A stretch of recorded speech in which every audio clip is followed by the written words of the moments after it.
always unpredictable. We got all the kids here. They'll be ready to play. That ball will scream over the wall. The Blue Jays are headed to the postseason. They're looking forward to that challenge to one of the best teams in baseball. Our guys hopefully come out firing early and often. That baby's gone! Rays are gonna win! We're gonna have our hands full. The real fun begins now.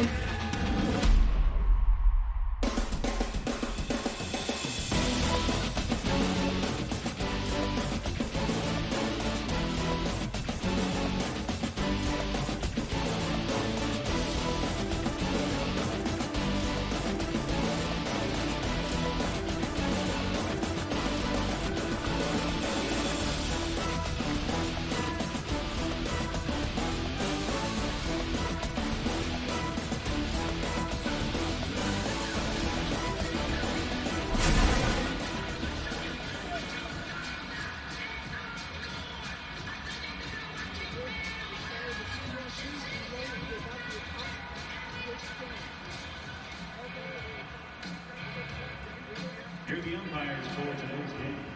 At home plate, Carlos Torres. At first base, Chris Conroy. At second base, Lance Barksdale. Covering third base, crew chief Larry Vanover. In left field, Paul Nowell. And in right field, David Rackley. And underdogs. Get rid of the underdogs. This team is flat good. They are. If you look at them over their last 3 years, they're amongst the best in baseball. I look at winning percentages. And they've been a team that's always had to do things differently. Small market, they have to find ways to win, and boy, have they done that recently. Jimmy Rollins played in 5 postseasons and, of course, won a world championship against the Rays here. Everyone says postseason experience matters. I'm not sure that applies to these guys. One of the youngest teams and one of the most talented teams in the American League. And I definitely agree. These guys have names on the back of their jerseys. They've been here before. It was just a matter of time. And if you ask each one of them, it was just waiting on them to get up to the big leagues and we'll make a difference. And boy, have they made a difference. A great season so far, but they're up against the Rays, a team that they've played well, so they have nothing to be worried about. Game 1 so important, obviously, in a 3-game series. Pitching matchup in this one. Now, Charlie Montoyo is saving his ace for Game 2, Hyun-Jin Ryu. Matt Shoemaker, who's had success against the Rays, goes for the Blue Jays. He may not be in there for long. And Blake Snell is the ace of this Rays staff, a Cy Young winner 2 years ago. Well, buckle up. This is going to be fun. These two teams know each other. They've played 10 times. Every game was a meat grinder. Game 1 of the Wild Card Series, Blue Jays and Rays, coming up.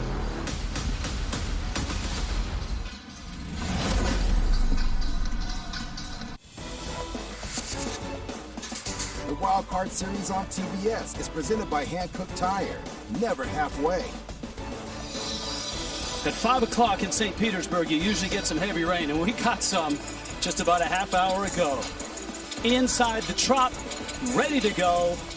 Wild Card Series, Blue Jays and Rays. Toronto won 6 of their last 8 to secure the 8th spot. They almost got to the 5 spot, and this is Charlie Montoyo's lineup. A lot of familiar names, sons of Hall of Famers, Kevin Biggio, Bo Bichette, Randall Grichuk, Vladimir Guerrero Jr. Lourdes Gurriel is a player to watch as well. So is Teoscar Hernandez. Jonathan Villar, versatile at second. Alejandro Kirk gets a start as a designated hitter, a young slugger. And Danny Jansen does the catching. Blake Snell is the ace. Of course, last year, an injury-filled year, he had loose bodies taken from his elbow, and without a proper spring training in that summer camp, he's had a little trouble getting rolling, but he feels like he is ready to go. Of course, a Cy Young Award winner 2 seasons ago. Defense. Kevin Cash has a lot of versatile players, and this is a good defensive team. Mike Zunino, terrific receiver, good thrower, works with Snell. On the infield, all these guys are versatile. Willie Adames is an underrated shortstop. And in the outfield, guys that can go get it, especially the man in center field. Maybe the best outfielder defensively in the game, Kevin Kiermaier. It's postseason baseball. 6 umpires. Carlos Torres gets home plate. Chris Conroy, Lance Barksdale, Larry Vanover. And with the O-rings and the roof, it's nice to have a couple in the outfield. Paul Nart and David Rackley and Jimmy Rollins. We are ready to go. And here is Biggio. Right.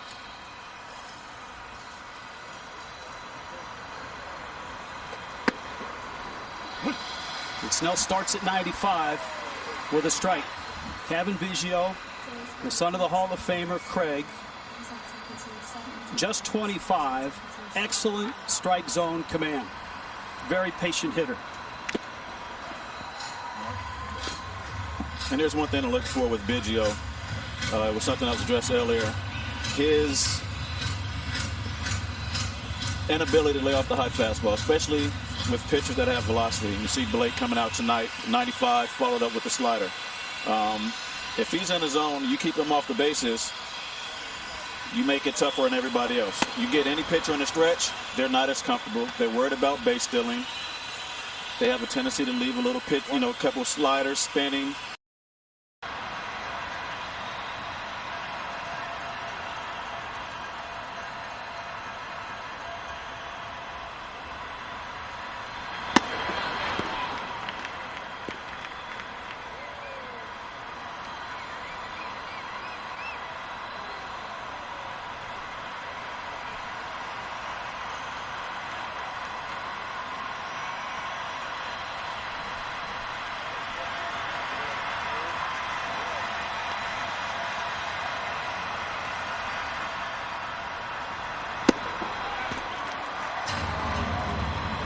Up with velocity, get him to chase, and he has him.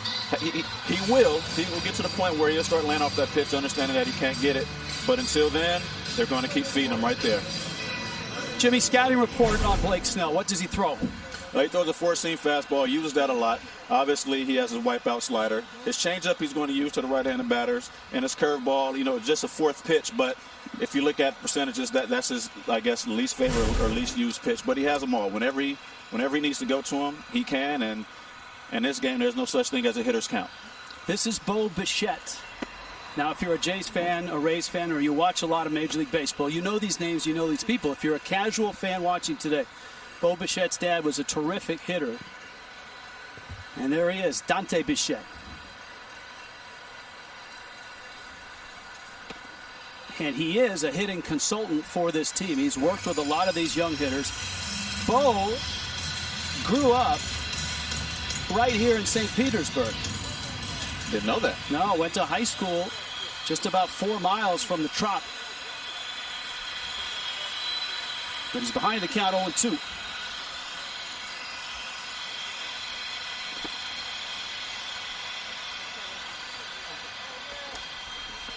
You think it's pressure growing up with your dad being Dante Bichette and the legacy of hitting bombs? Well, there's 3 other guys that can say that here, right? Biggio can say it.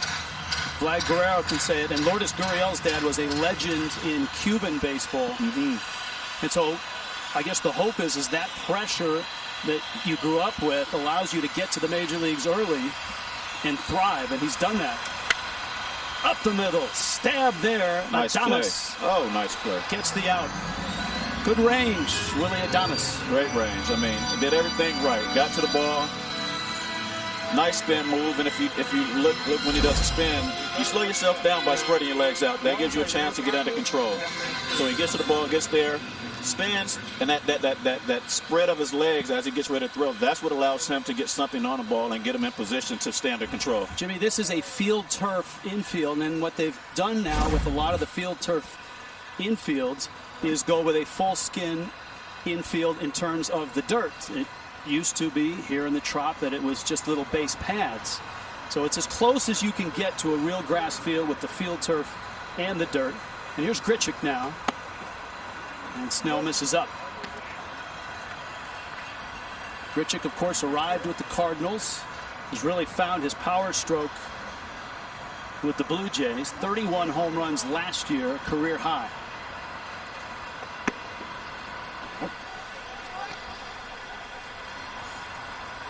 You just never know when a guy's going to arrive. I mean, in St. Louis, obviously had a great lineup around him. Didn't have to worry about hitting for power. Just get on base and we'll drive you around. But he's gotten here and he's developed. He's found his power. And he find himself hitting in the middle of the lineup. He's also found himself in the postseason a lot. This is his 44th plate appearance in the postseason. So if the young guys needed anybody to talk to, this was one of them. And I always found that in the postseason, you want to be more aggressive. Pitchers are trying to get established early, trying to throw strike one. I was always, in the mentality of swing early, do not let the pitcher get an advantage in the postseason. I think it's more imperative to get out there, put that pressure on him early, as long as he's throwing strikes, obviously. Grichuk walks. How about the mentality of this a 3-game series? We've got to get game 1. There's urgency. You have to play with urgency. You have to do everything with urgency. Obviously, not going outside of yourself, understanding who you are, understanding your role. But there's an urgency from the first pitch of the game that if we get on top, they're playing from behind right away. How much more pressure does that put on the other guys? Kevin Cash in his 6th year. How has this guy not been the American League Manager of the Year yet? He has finished 3rd twice. Even last year when they won 96 games and got to the division series. Now Vlad Guerrero Jr., who's at first base. And this guy has been so much fun to watch north of the border and across baseball. Just 21.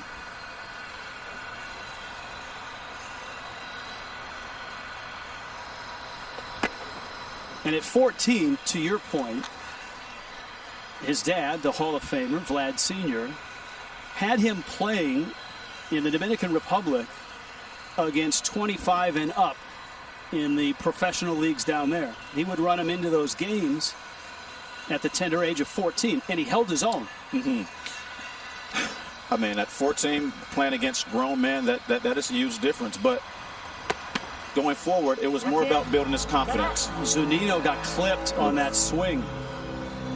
And he appears to be okay. Take a look at this.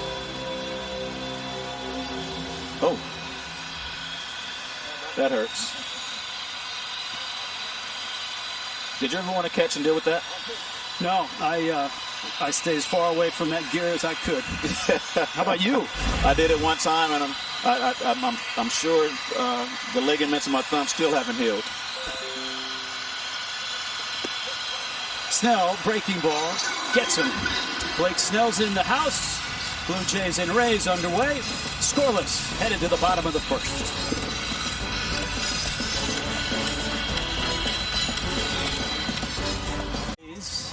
Are a team that likes to run. They strike out a lot, they walk a lot, and they win a lot of close games. And that's a credit to that man, Kevin Cash. His lineup. Tsutsugo, who has yet to get untracked. Brandon Lau is a terrific player, an all-star last year. Randy Arozarena, too. Nate Lowe, Willie Adames, Joey Wendell, Manuel Margot, Kiermaier in the 8th spot. Zunino hits 9th. Matt Shoemaker, a surprise starter for the Blue Jays. You can see his season, just 6 starts. He missed a month with shoulder inflammation, and his last 4 seasons in the big leagues have been marred by a lot of injuries.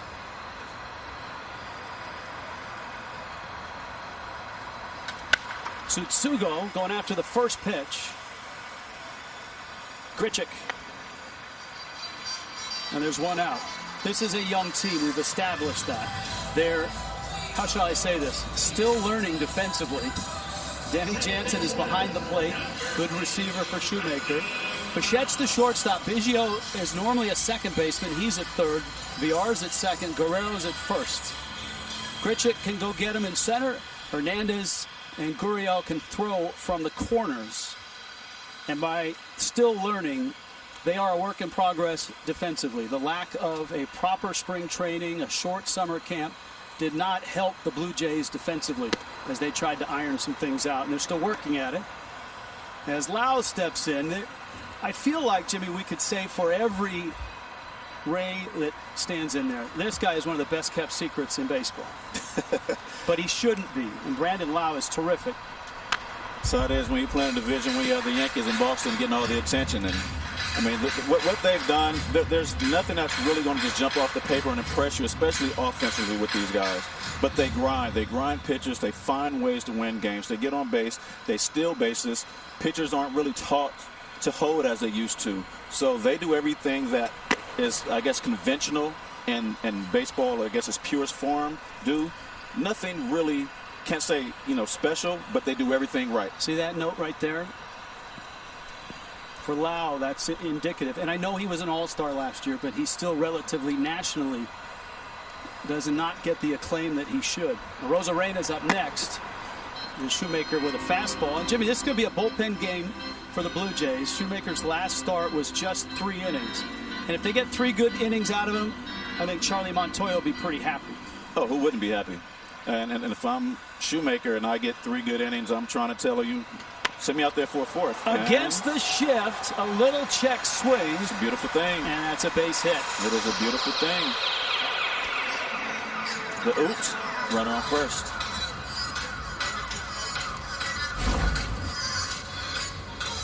Here we go here, the split ball running away with a oops swing, but no one's there.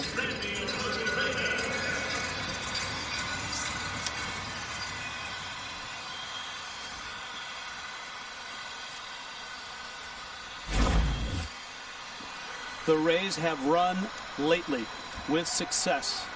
Middle of the season, the running game started. Shoemaker has a terrific move and is tough to run on.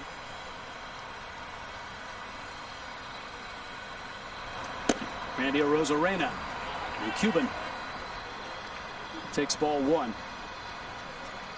This guy made the team in spring training before the shutdown, opened a lot of eyes.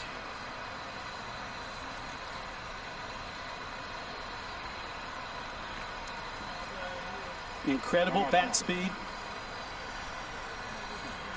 compact swing.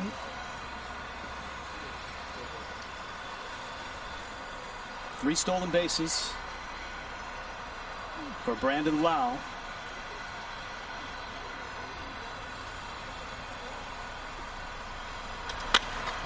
There's the bat speed, and it's foul. This is where the game can start getting interesting. Obviously, the Rays like to run. Toronto, we talked about earlier with the coaches on how they like to frame, get down on one knee. What do? Shoemaker, does a great job. He holds the ball. He's quick to first. Isn't extremely quick to the plate, but he does a good job in killing your legs as a base runner, making you think about what he's going to do just to get a little delay. So if the Rays can get something going, let's look for them to get going early.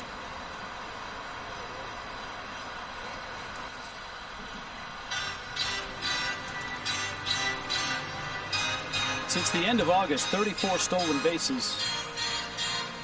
That led all of baseball. And you can see last 32 starts, not only just 7 stolen bases, but only 12 attempts. The flip side is that behind the plate, Danny Jansen has not thrown the ball well this year. He's just 4 of 24. And you have to know that as a base runner. You get on, you take everything into consideration. Pitcher speed to the plate, who's behind the plate. If you can look in and see the pitches, that gives you an advantage. And it's sometimes, I just have to go. I know he's decent to the plate, he's doing different things, but I don't trust in the catcher to be able to throw me out. And you run and you show them early you're not afraid. Your team sees that. When they get on base, they're looking to do the same thing.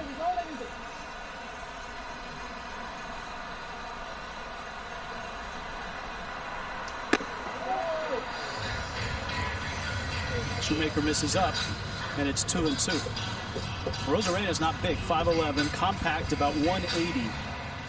Played 2 years of pro ball in Cuba, and then a season in Mexico before the Cardinals signed him, and then was traded to Tampa Bay.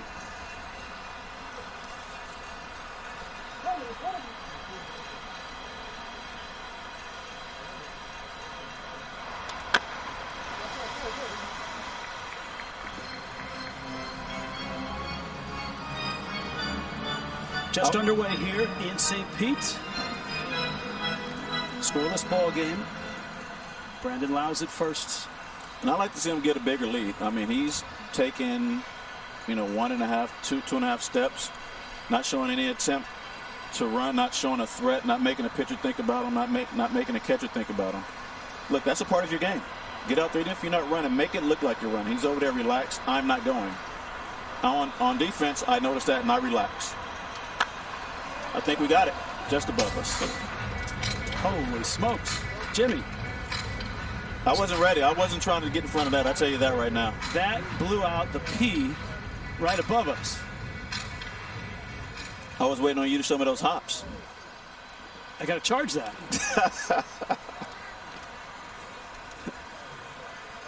I thought that stuff wasn't supposed to break. Hey. It wasn't. You were supposed to jump up there and catch it. That's what they were planning. Those days are long gone, Jimmy Rollins. 2-2.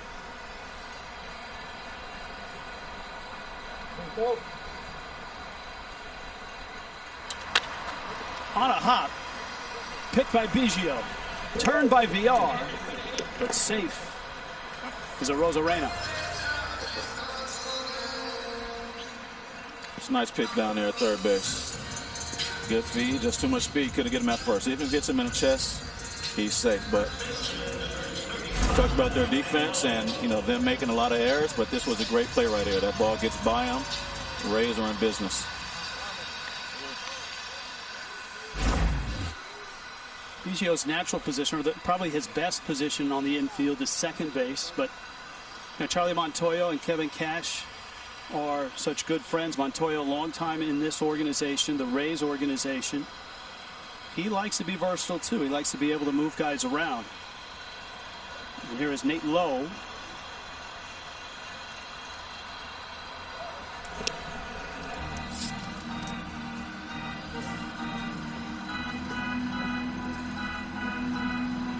Four stolen bases for a Rosarena. He's not been caught. 48 of 57. That's pretty good. That's what the Rays are this year. It's pretty good. And remember, it's been a 60-game regular season.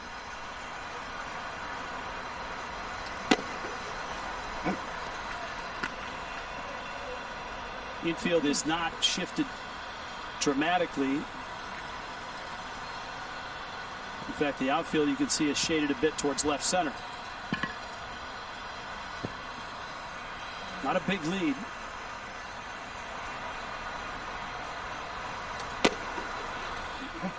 Shoemaker catches the corner. Paint. I mean, that ball is dotted right there. There's not much you're going to do with it. Outfield we can see is leaning towards left. They're pitching them that way. Right now, everything's going to plan. 0-2 with 2 outs. And a runner at first. Runner goes. Little chopper over the mound. Bichette has it and gets the outs. And Matt Shoemaker navigates the first to the second. Wild card series. 20 American League Wild Card Series on TBS. Presented by Hankook Tires. Rich Waltz, Jimmy Rollins here in St. Petersburg. Tropicana Fields. Blue Jays, the 8 seed. Had they won on Sunday against Baltimore, they would have sent the Yankees to St. Pete's. Lourdes Gurriel, Teoscar Hernandez, Jonathan VR in the second.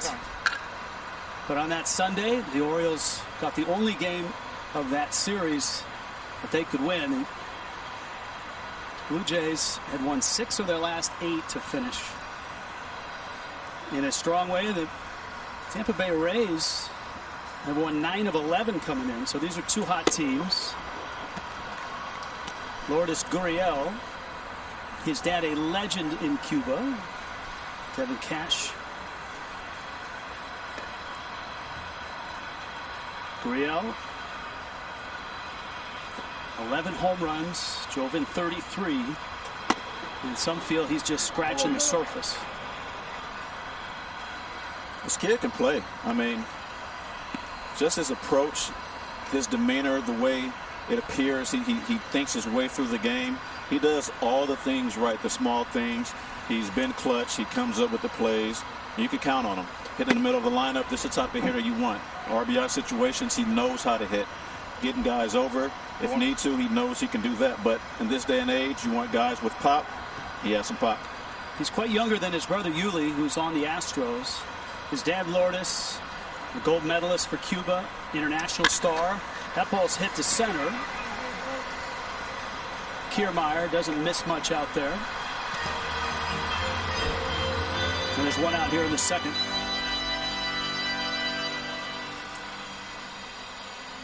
Now the Blue Jays can be somewhat anonymous as well, even though they've got big names in terms of their dads and their potential. This guy, Teoscar Hernandez, is a terrific player, and at 27 they feel is just starting to come into his own. And look at those numbers for Charlie Montoyo. In a short season, Hernandez has been a difference maker, usually in the middle of the Blue Jays lineup. And I'm sure he would love to be there today, but 11 at bat, 7 Ks, that'll probably bump you down a few spots.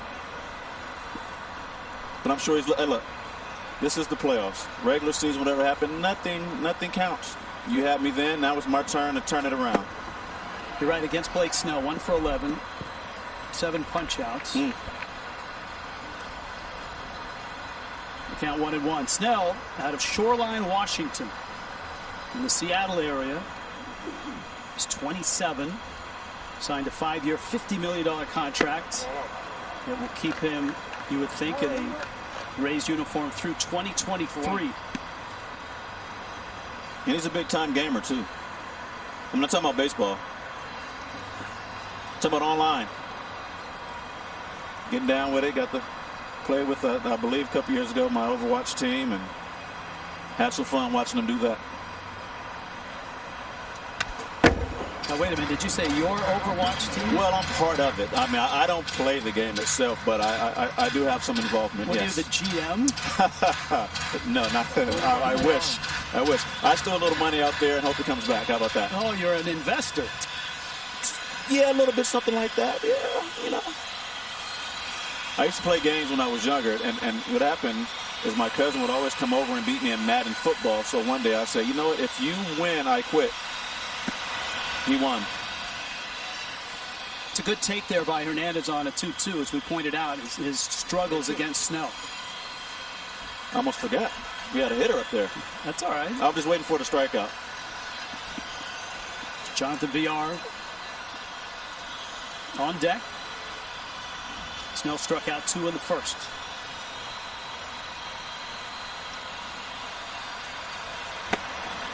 Fastball, 96. He can dial it up when he needs it.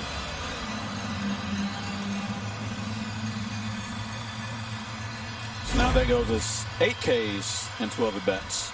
You know, sometimes the pitcher just has your number. There's really nothing as a hitter you can say he does special against you or why you can't hit him. They just have your number. And in the early going in these first 12 at bats, Blake definitely has his number.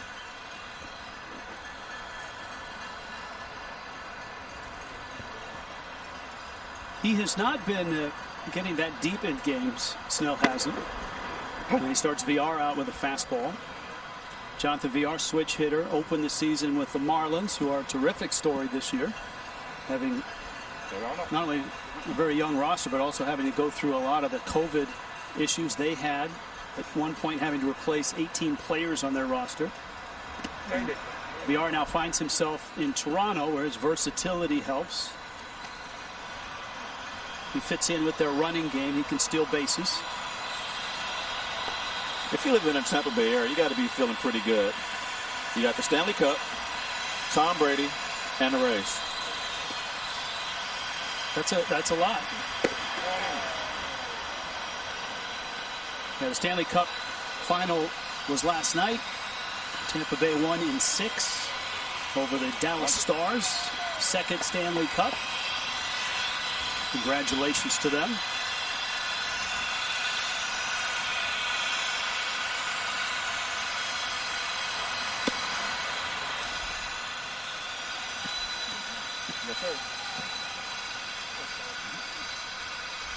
2 balls, 2 strikes. Cy Young season was incredible, as they usually are. A 1.89 ERA in 2018.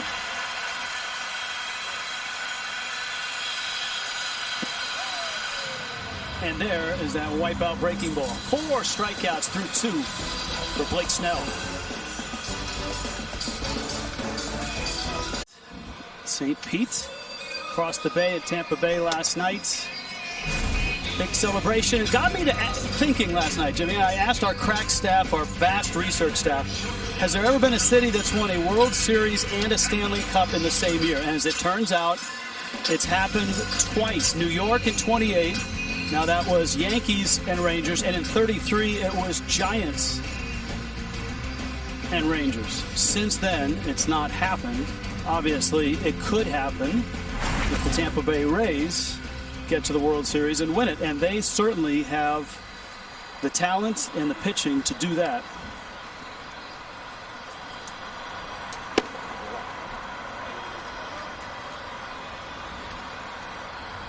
Willie Adames, Joey Wendell, Manuel Margot. Adames, not easy sometimes to find fly balls up in that roof. Obviously, the Blue Jays have a roof of their own they have to deal with in Toronto. And there's one out. Call the shots during the games. Compete for daily cash prizes with MLB Rally, a new free-to-play game where you make at-bat predictions in real time. Download MLB Rally app now. Restrictions apply. See official rules at MLB.com/rally.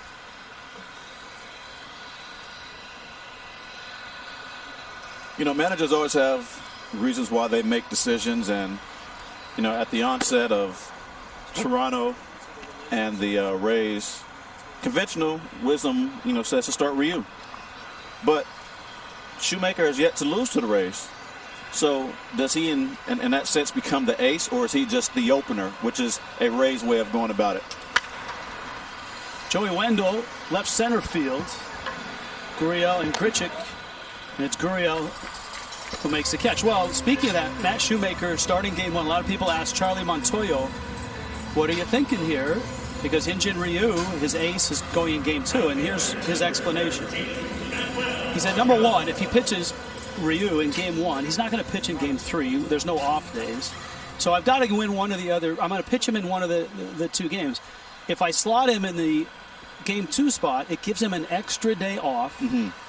You know, we've got to obviously win at least one of those 2 games. And so he wanted him, he said it just made more sense for Ryu to pitch second rather than first in the series. And is that a conversation you have with these 2 guys? Yes, he did. He did. And Shoemaker knew it was coming. Ryu knew it was coming. Ryu is fine with it. He gets an extra day off, and he goes tomorrow. He's got a lot of postseason experience as well. Taijuan Walker, if the series goes to 3, will pitch for the Blue Jays.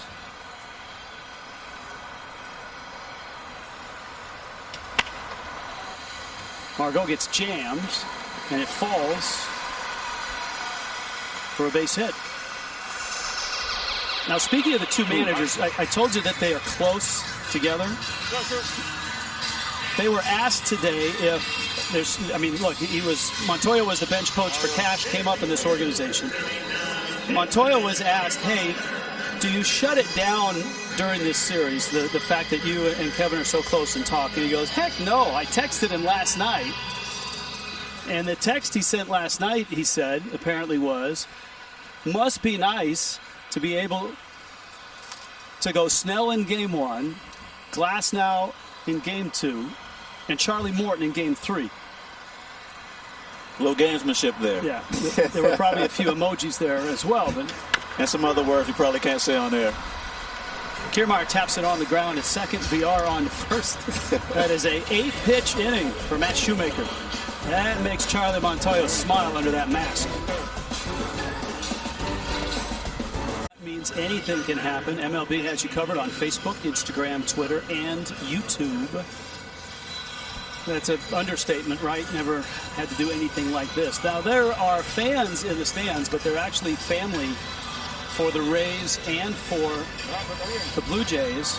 For families that want to go in the bubble, and the playoffs go into bubbles, a couple of them, in the next round. The American League in Southern California, San Diego, and Los Angeles. The National League in Arlington and Houston and Texas.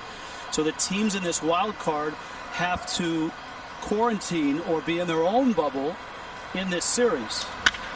First pitch swinging. Alejandro Kirk in the air to center. And Snell gets an early out here in the third. So, Jimmy, the family can go in the bubble. Yep. But you have to have, like, I believe it's a 7-day quarantine with the player if it's kids and significant others. And so families are here, and they're hopeful that the team advances and that they can stay in the bubble for the rest of the postseason.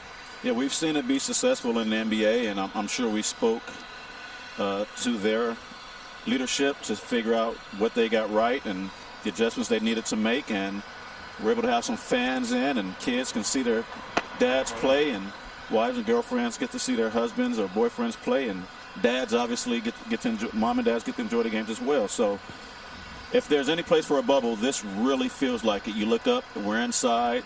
It's called a baseball bubble. And this is really a bubble. Dad's pitching. You just saw the Shoemaker jersey there. This is Danny Jansen. Jansen has not had a great year at the plate, especially against lefties. That's a swing.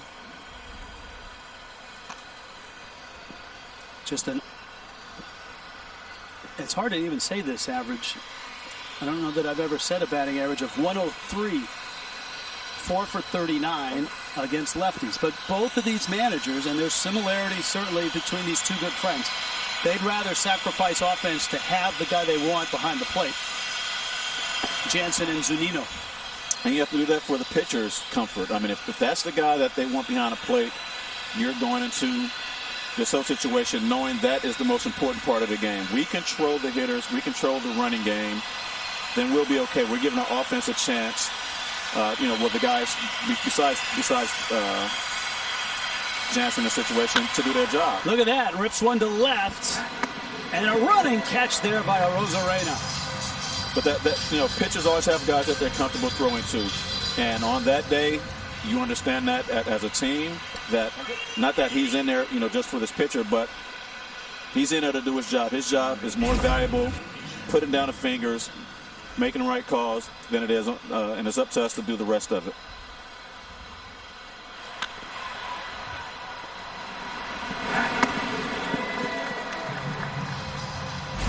A lot of range in this Tampa Bay outfield. And here is Kevin Biggio back up to the leadoff spot. Biggio struck out back in the first. First time through, Blake Snell has 4 strikeouts and a walk and has not given up a hit. And that is a storyline in baseball today. All the American League Wild Card Series start today. And Lucas Giolito of the White Sox was flirting with a perfect game. Lost that perfect game, but the White Sox have a 4-1 lead in the 9th in Oakland. That's out of play. And that's big. I mean, when you look at that series, I can't say it's unfair because you play who you play. And although the White Sox dropped down in the rankings, they're really basically a number 1 seed. They made the playoffs, and you can see they let off the gas. That tenacity, the fire of let's prove everybody wrong, that kind of went out the window. We're in. They took a little break. So if you're Oakland and you know you're getting the White Sox in the first round, that can't be too comforting. 1-2 with 2 outs. Blake Snell is on today. I think you need to throw out the seedings because you're talking about 60 games. I mean, like the Rays are a 1 seed, the Blue Jays are an 8 seed, but only 8 games in the standings separates them, which means there's not that much difference between a 7 seed and a 2 seed or a 1 or an 8. In this situation, I agree, definitely. But It's 2020. We have to do things a little differently. That's right. That's what makes this fun. There is an immediacy right now. You don't think Oakland right now is starting to feel a little pressure? Oh, I know they are. I know they are. Blake Snell is nasty today. This evening here in St. Pete's, scoreless, bottom of the third. Jimmy, you and I were talking about the bracket. It does have the feel of the NCAA tournament because you can bracket it out and you've got seeds and all of that. But, man, there's not a lot of locks. There's not a lot of chalk up there that you would say, I'm going with these guys. As an example, we told you that Oakland right now is down 4-1 in the top of the ninth, and the Astros lead the Twins 4-1, bottom of the ninth. The American League today, there will be 8 games tomorrow, both leagues in action tomorrow. This is Mike Zunino. And that's a strike from Matt Shoemaker. And Shoe keeps pounding his own. That this is a team that he's obviously very comfortable pitching against. He has the guy behind the plate. He's had success here, and when you're a pitcher, that is huge to face a team that you have success against. You go out there, you know the game plan, whether it's a few innings or go until you get in trouble. You're going out there confident that you have what it takes to get this win today. 2 for 19 is Zunino against Shoemaker, and a breaking ball gets him. Charlie Montoyo, Blue Jay manager. I had a chance, Jimmy and I did, between innings to talk to him. I asked him about Matt Shoemaker. Yeah, that's how he looked like the last start. That's why we felt so comfortable using him in the first game today. Are you planning on using him as an opener, or are you getting as much as you can out of him? No, I mean, we have a plan. I just don't want to tell Kevin Cash yet. Of course not.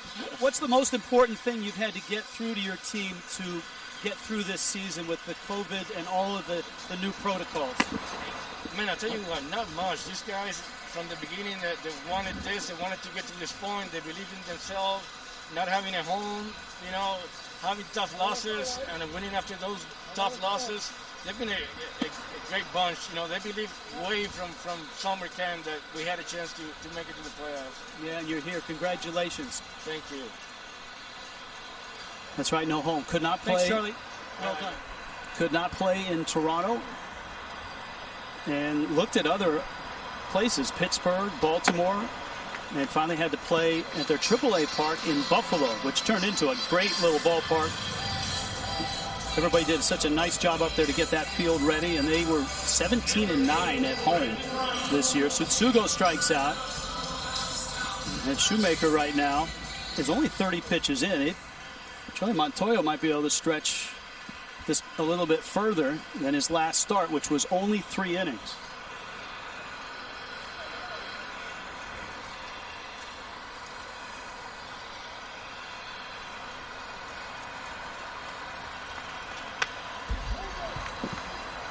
Lau fouls it back. Both these teams will shift. And you can see Biggio, the third baseman, who by trade is a second baseman, over on that right side with VR, leaving Bichette, the lone man, over. And that's where Lau snuck a ground ball for a hit his first time up.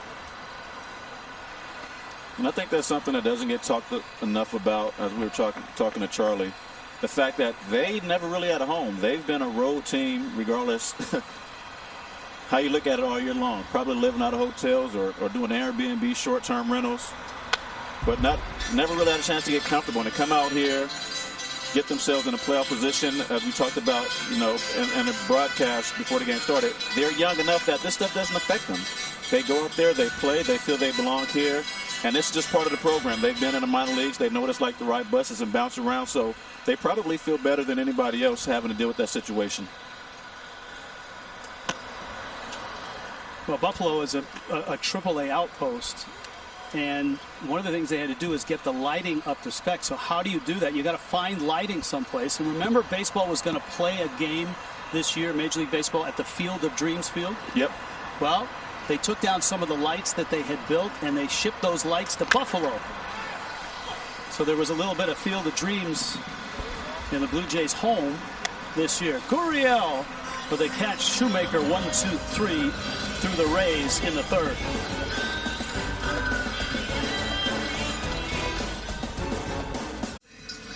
Authentic caps, tees, jerseys, hoodies, and more. Get all your postseason gear and cheer on your team.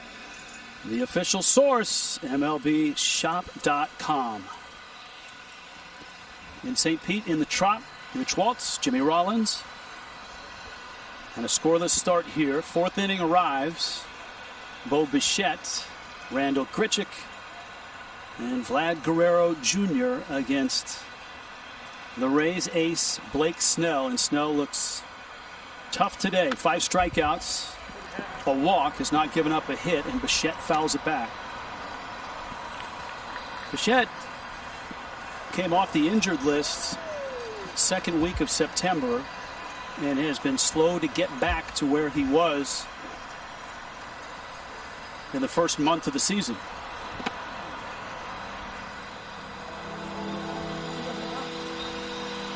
That pitch there, Jimmy, is one of the most swung on and missed pitches in Major League Baseball.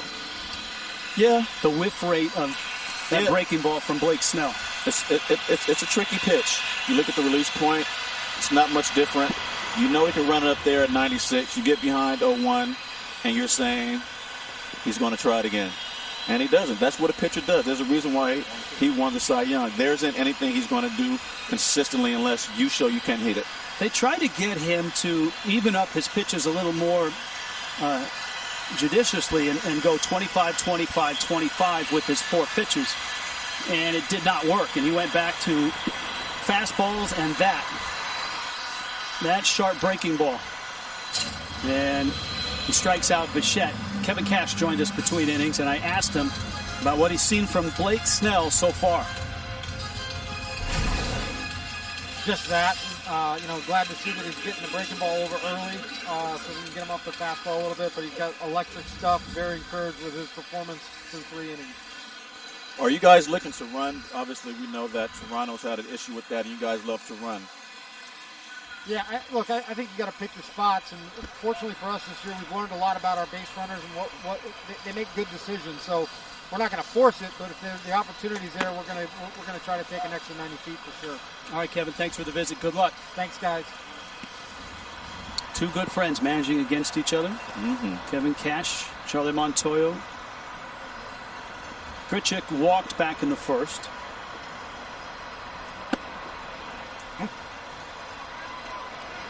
Snell's not been more than a 5-inning pitcher this year, and a couple reasons why. The elbow surgery last year, but there was no proper spring training. That was shut down. Only 3 weeks in summer camp. And if there's ever an endorsement for a real spring training for pitchers, hitters, and everybody in baseball, it was this year, because it's hard to get pitchers stretched out and ready to go. Hitters, you've seen a lot of them. Guys like Christian Yelich who have struggled and slumped. A bunch of Cubs, Anthony Rizzo, guys like that haven't had the type of years that you would expect, even though it's 2 months of a season. And there's definitely, something to do with that, but more so the way it happened. You go out there, you just start to get into a rhythm. You starting to get to the point where your everyday players are stretching out. The pitchers are stretching out, then it's shut down. Everybody goes home, and you can't be around one another. I think the length of spring training can definitely be shortened when you're able to take that right into the season and you pick it up. But having a few months off, so to speak, a real delay, and then coming out playing a 60-game sprint where everything counts from, not that it does in a 162-game season, but in a 60-game season, you're literally playing baseball from the time they said opening day is happening. Boy, Snell looks just dominant right now. Yes, he does. He's punched out the last 3.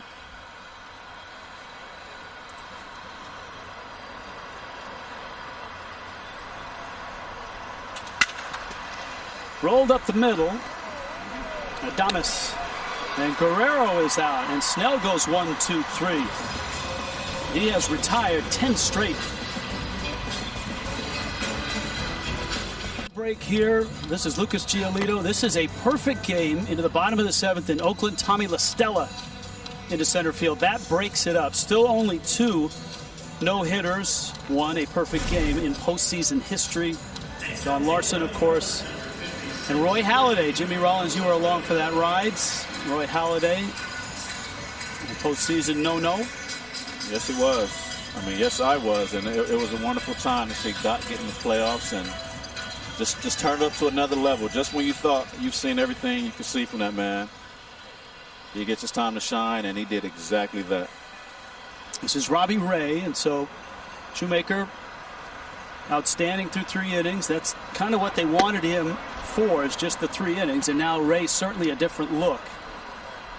Randy Arozarena, the 3-hitter, Nate Lowe, Willie Adames in the 4th for Tampa Bay. American League East champs, winners of 9 of their last 11, and Ray buries a breaking ball. 28-year-old lefty, 7th year in the big leagues. Now he's made 157 major league starts. This is just his 5th relief appearance as a major leaguer. And his 94-mile-an-hour fastball gets by Arozarena. Well, the way he screamed at that pitch, seems like he's a little turned up coming out the bullpen, just letting it fly. Control issues this year for Ray. 45 walks that led all of Major League Baseball. Got on top of that one, drills it in the gap, right center. Hernandez to the wall. Arozarena can run around second, on his way to third. Relay, not in time. And the Rays get a triple to open the 4th. Nice piece of hitting right there. Made the adjustment, just swung through a pitch, came back with it, and he gets on top, drives it to right center. And off the bat, I mean, he had triple in his mind as soon as that ball left his bat. And right decision, the ball's in front of you. You can see it. You know yourself. The ball doesn't come back off towards the right fielder. And, you know, baseball says never make the first or last out at third.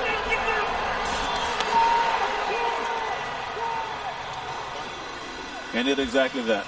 And this is where the Rays beat you. Nothing special, but they play ball, they execute. That's his first triple in the big leagues. Infield's in, and Ray misses away to Nate Lowe. And this is how the Rays get their runs. They don't score a ton of runs, but they win a lot of games, 4-3, 3-2.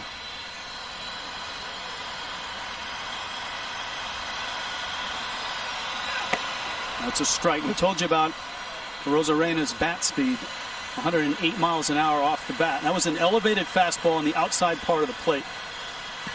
That's impressive.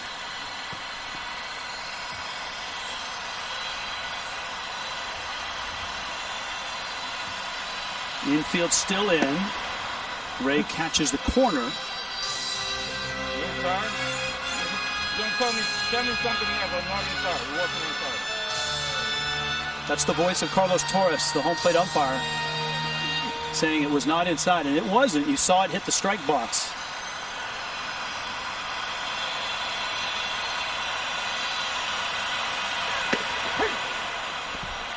Struck him out.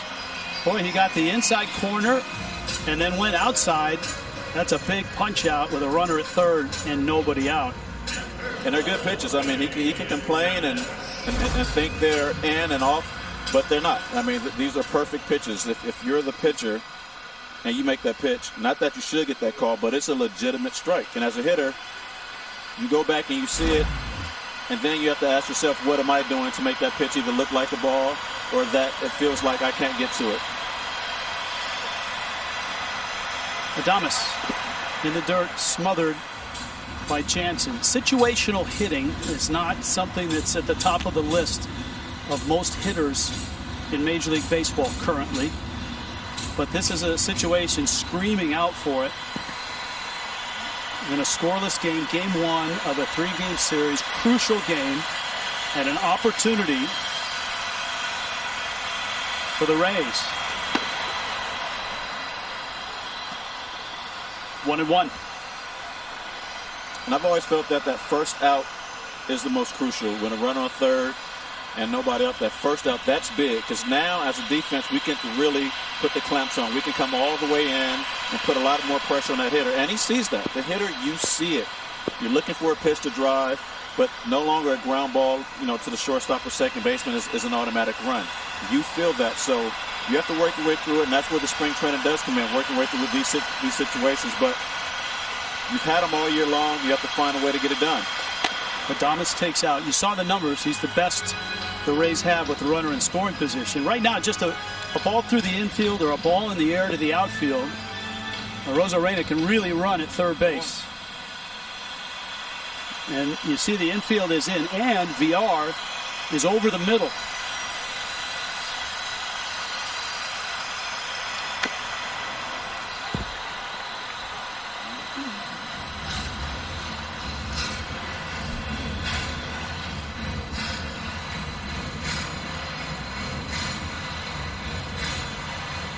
No team struck out more in baseball than the Tampa Bay Rays.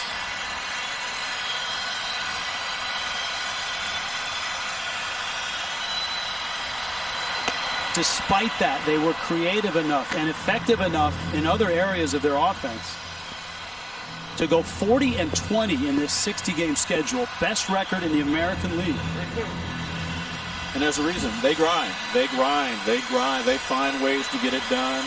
Nothing spectacular just jumps off at the page at you. But when you look at their record, you ask yourself how.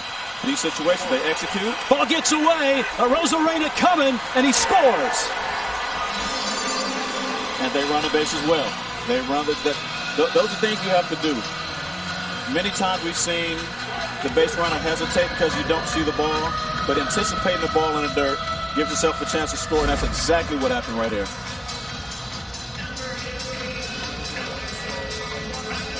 And the ball didn't go too far. I mean, you can't say that's the ball that's easily blocked, but it should have been blocked. It should have been handled. But great base running by Rosarena. It goes as a wild pitch, but anytime it gets through a catcher like that, the catcher will tell you it's on him. That's a big run, especially the way Snell is throwing right now.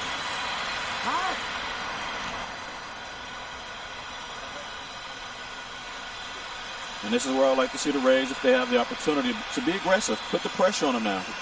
You're up 1-0. Snell's throwing the ball tremendously well. Now let's see if you can catch us on the bases. We have speed. It's up to you to stop us.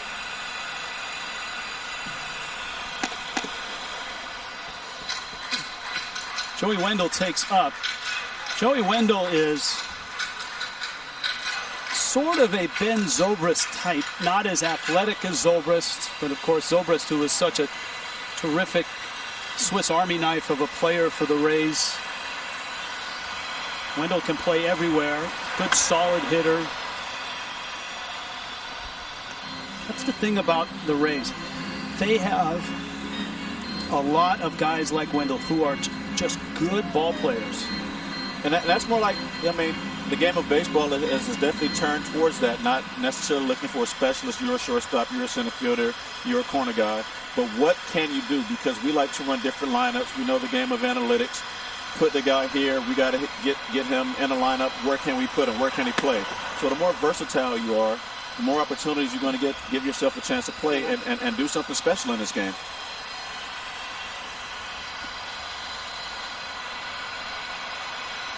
Wendell started with Cleveland, then to Oakland, and here with the Rays. Nice step up there.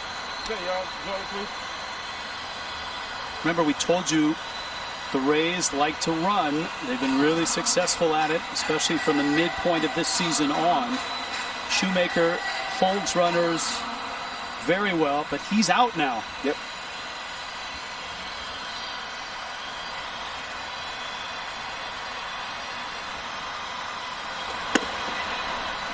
It's a strike.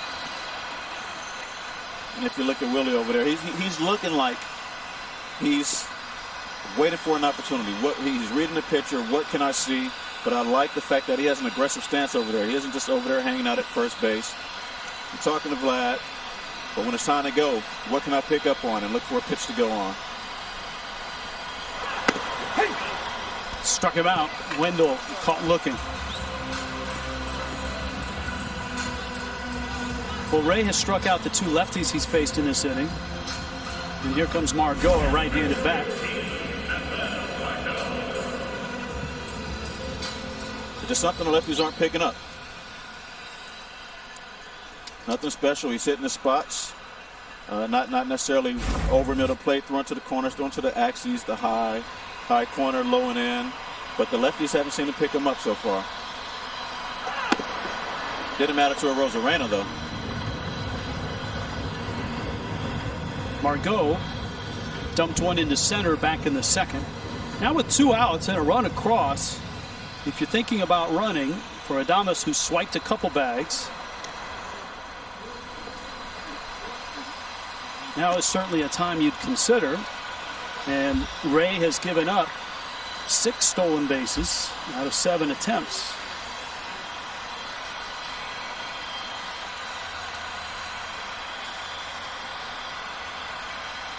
Adames runs, good jump, pitches out, throw is high, and there's the bag. Just like you said, right on time. You're over there, you're looking for something. What does he do? You've seen him enough to make up your mind and take the chance. Worst case scenario, you're out. And you got Margot leading off the next inning. But a great jump here. I mean, there was really nothing the catcher could do there. There was really no chance for Jansen. If he puts that ball on a bag, he's safe. Great jump. Now you're in running scoring position, and you're looking to score on a single. And a 2-0 pitch to Margot. Now there is a lefty on deck, and first base is open. And they know that, and we've seen the other 2 lefties seemingly not pick the ball up off of Ray. So you have a base open. You pick your poison, take your chance with the lefty more than likely. Throw something. It's an 0-2 pitch. That's how you're approaching this. Wow.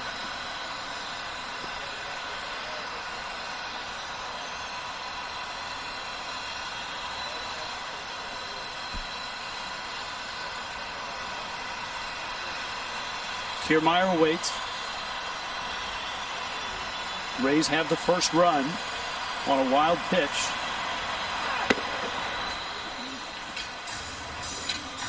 Margot got his money's worth.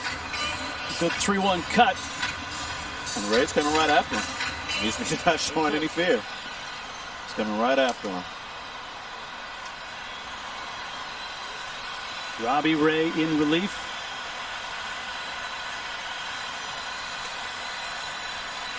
Adames at second. This is the only wild card series, Jimmy Rollins, where 2 teams from the same division are facing each other.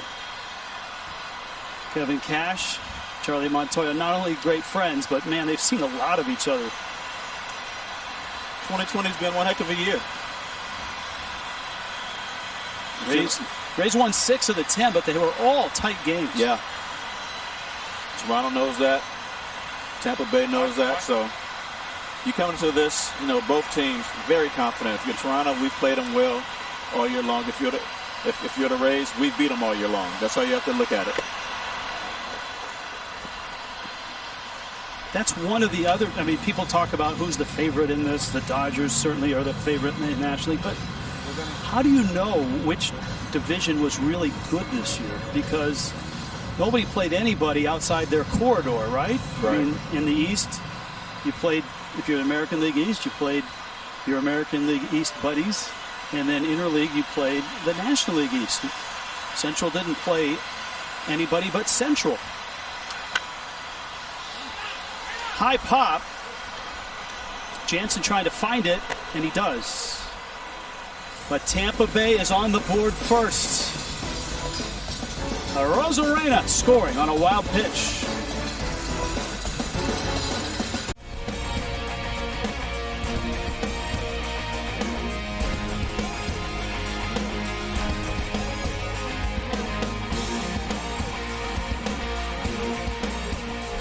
Seven strikeouts through just 4 innings, 13 swings and misses.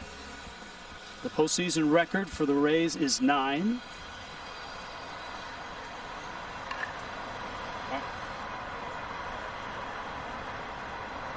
Charlie Morton and Matt Garza, both with 9 strikeout performances.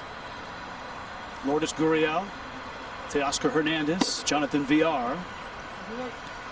And again, Snell hasn't been able to get through 6 innings and that's been by design for Kevin Cash after the surgery last year and not a proper ramp up. They've been kept a close eye on him. 11 starts, just 50 innings coming in. Gurriel's got great power, especially to the opposite field. Boy, his dad had that type of power as well. Power runs in the family is what you're saying? Well, especially with Cuban sluggers. Yep. They have a tendency, the Abreu's, the Gurriels, to drive the ball to right center and to center field. And not just drive it there, but hit it 430 feet. And you have to, especially when you have a guy like this. He's four-seamer. He paints to the arm side, which is typical for a left-hander. You get up there, you're trying to pull this guy. You're going to get weak ground balls to short. Then you're going to find yourself swinging over the top of sliders. So if anything is going for him in this at-bat, if he can stay with what he does, right center's wide open. I mean, it's Triple's alley the way they're positioned. But Blake knows that, and I think he went, and he knows he did, but the ball rolls away from Zunino, who is up to get it and throw him out. That's 8 strikeouts.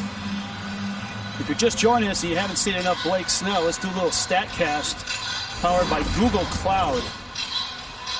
Mr. Rollins, gamer that you are, go ahead. Well, you can see he's mixing his pitches up. He's working the top of the zone with his fastball, and then he's throwing his break ball on top of it. And they are not seeing it. They are literally swinging over the top. That could be from them being a little anxious, feeling a little bit of pressure, or just Blake being absolutely filthy. But you put that combination together, whatever it is, he's just been dealing tonight, and this is what you expect from your ace. He hasn't gone deep in games. Maybe that's the plan, again today, but the way he's going, why take him out? 8 strikeouts, has retired 11 straight. And here is Teoscar Hernandez. There are definitely days when you just let a guy go. You understand his health and what he's been able to do this year, but when he's feeling it, let him feel it. Just let him go. Get what you can out of him. It's a 3-game set. You're not pitching twice anyway.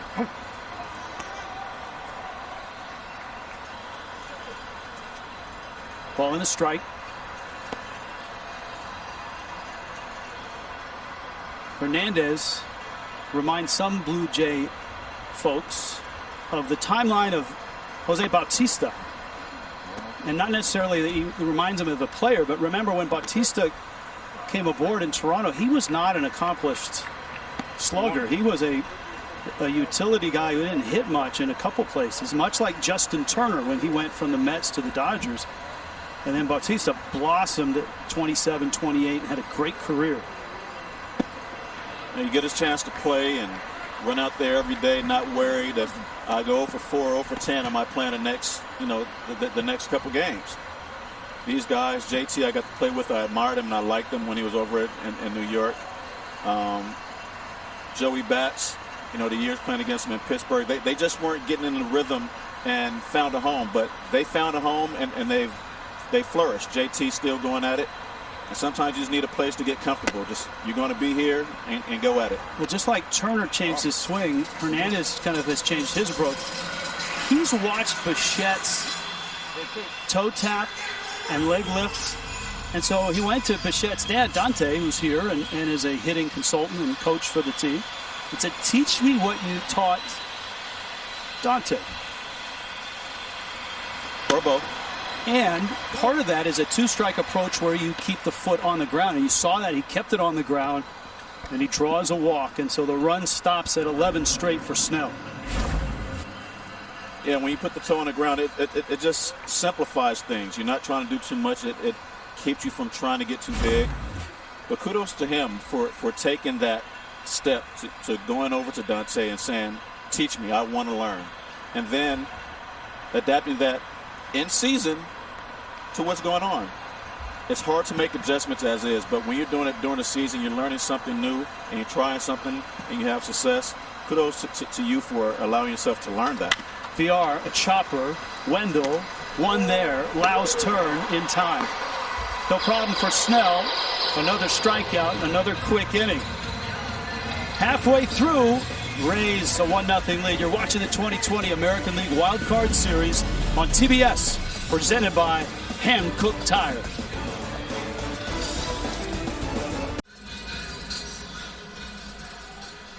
Tampa Bay Rays are the #1 seed in the American League. The Toronto Blue Jays are the 8th seed. And a 1-0 lead. Kevin Kiermaier, Mike Zunino, and Yoshi Tsutsugo.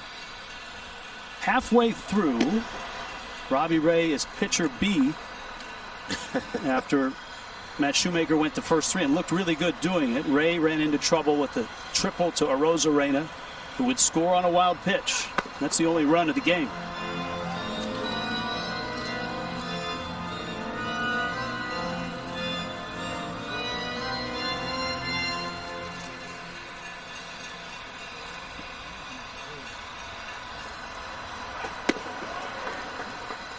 And if Kiermaier gets on here, I'm pretty sure he'll be looking to run. This is a good time to get on.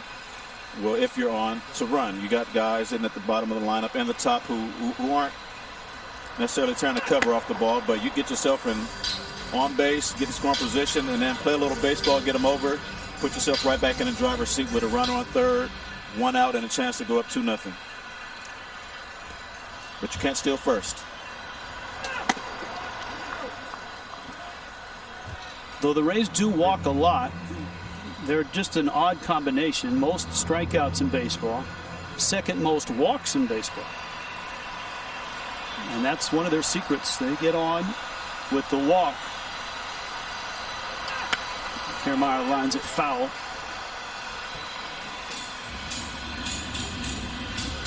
What do you make of this, Jimmy Rollins? That is very interesting. Like I say, I mean, the walks, stolen bases look great. Everything else, you ask yourself really, like, what is their secret sauce? They grind. There's nothing that just jumps off the page there. When you look at their rankings in MLB, they're right there in the middle of the pack in a lot of the categories. But when they get on, they find ways to play baseball. They aren't just looking to drive the ball out the yard, get a guy on, get him over, execute when it counts, and turn it over to our staff. Doesn't have to be pretty. In the air, Biggio is there and he makes the catch. An out in the 5th. Be there for every pitch this season. With the Bleacher Report app, a community of fans awaits. Connect with friends. Follow scores from around the league. Download the BR app today. Wildcard Series opening here. American League today. And remember, Jimmy, we were talking about don't pay that much attention to the seeds. Well, 2 road teams have won already in the American League. The White Sox 4-1 over Oakland and Houston 4-1 over Minnesota. You've got the Yankees at Cleveland tonight. Here you've got Toronto and the Rays. Mike Zunino 0-for-1.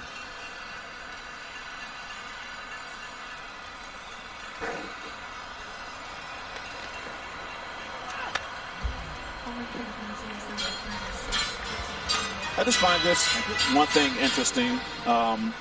Everybody's here in the bubble. Everyone gets tested.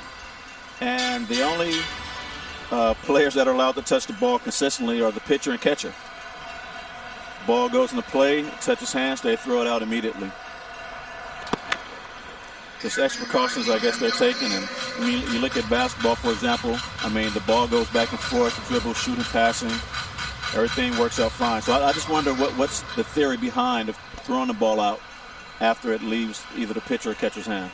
The theory is take every precaution you can to make sure that you can control things and keep everybody healthy.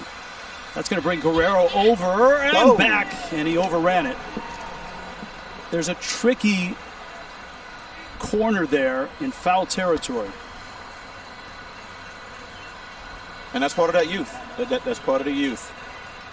This should be a place that they're familiar with. You should be familiar with your surroundings, and he took his eye off there, and especially with this white roof and the ball, that's all it takes is a split second, and you're not in position to make the play. Zunino hangs in there at 1 and 2.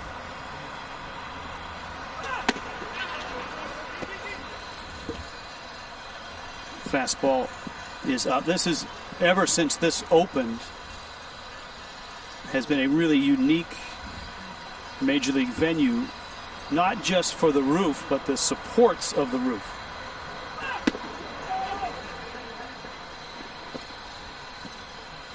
every Major League broadcast that comes in here has to discuss the O-rings and which rings are in play, which rings are home run if you hit them. The lower 2 rings in the outfield in fair territory, if you hit them, are home runs.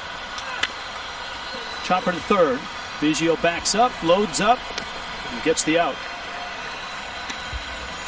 So that's pretty simple, Jimmy. If you hit the, do you ever hit the rings here? Me? No. All right, look at this. Now, we had way too much time on our hand yesterday to get this rolling. But A and B are the top ones. If you hit them in fair territory, it's a live ball.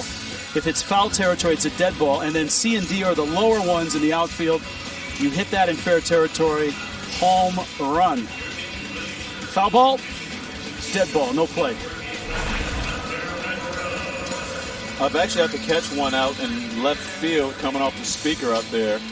And as a player, you're not, I mean, you go over the rules of the rings, you're not 100% sure. So the rule of thumb is if it goes up and hits it, catch it. And let the umpires and replay booth or whoever the powers that be make the decision. So it's definitely unique in that way. You don't see rings in other baseball parks, but that's what they have here. The suspension roof, the catwalks. Have you ever been up there? I wonder what it's like. Not been to the top. I've been to the top of the old Kingdom in Seattle. I mean, the very top where you're looking right down at that time, Omar Vizquel, when I was way back in Seattle days. A little spooky up there? Very spooky. They tell you when you go up there, don't take anything in your pockets. Don't take your cell phone. Don't take your keys. Because if you lose them, Rays are going to pull the trigger on a pinch hitter. Hunter Renfroe for Tsutsugo. And you know that both of these managers are progressive. Both front offices are very much into the analytics. They have it all mapped out. When a guy like Ray comes to Tsutsugo, Renfroe's ready to go. Yes, he is. And that's the new way of playing baseball.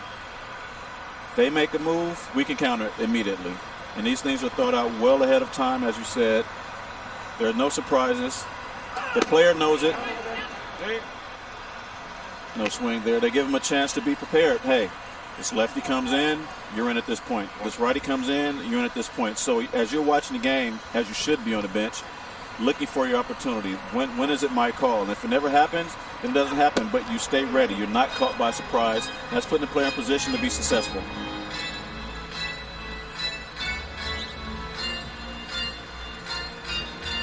Both these front offices and both these managers enjoy the playoff rosters, which are at 28.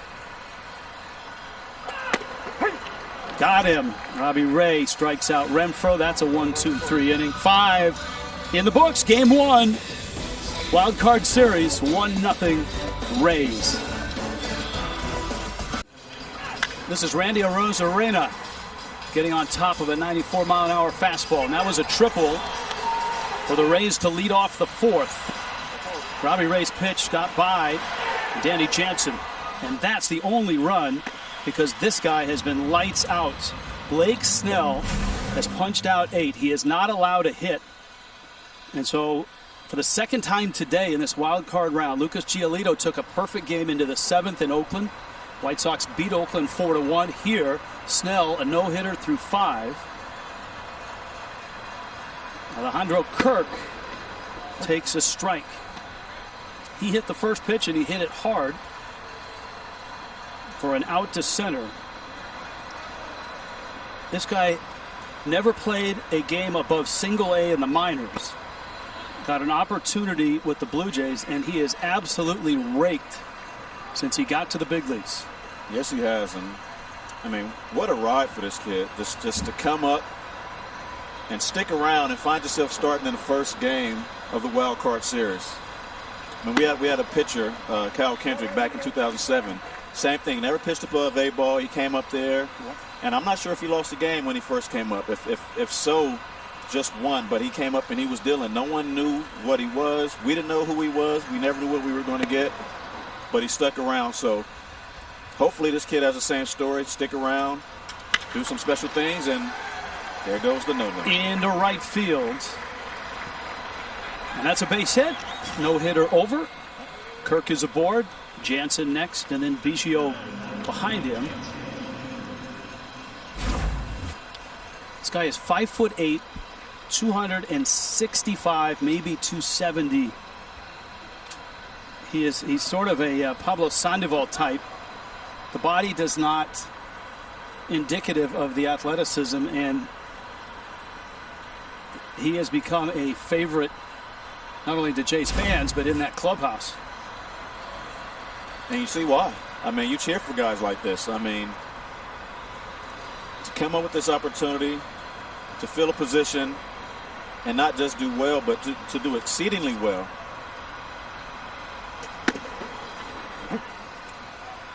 First playoff hit breaks up a no-no.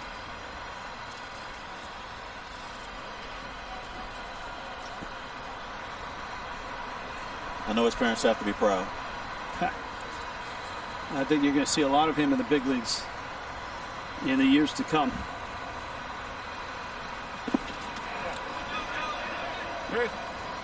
No, he's done it all so far this year. How about a stolen base? I'm going to make a call. Kirk is going to try to steal. Well, maybe not steal a base. Maybe not steal a base. Look at him. He wants to go. Let me go, coach. I come up. I rake. You haven't seen my speed yet. Just give me a chance. So you got the 9-hitter here in Jansen, and then you got the top of the order in Biggio and Bichette.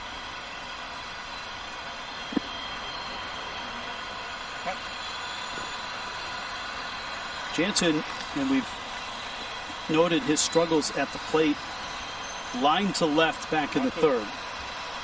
Count 2-1 here.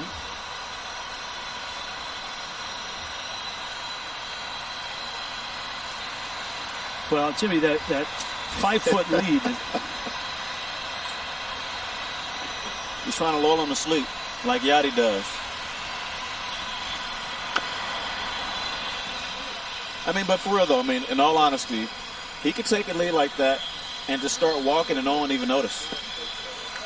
The last thing you're thinking is he's going to try to steal a base. And I'm not saying that he should even make an attempt, but he could take a walking lead, take off, and no one would even notice. Well, it's important here for the Blue Jays.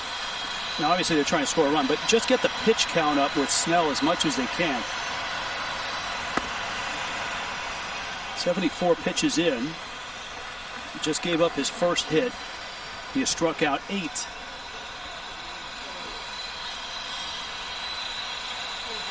Full count here, 3-2.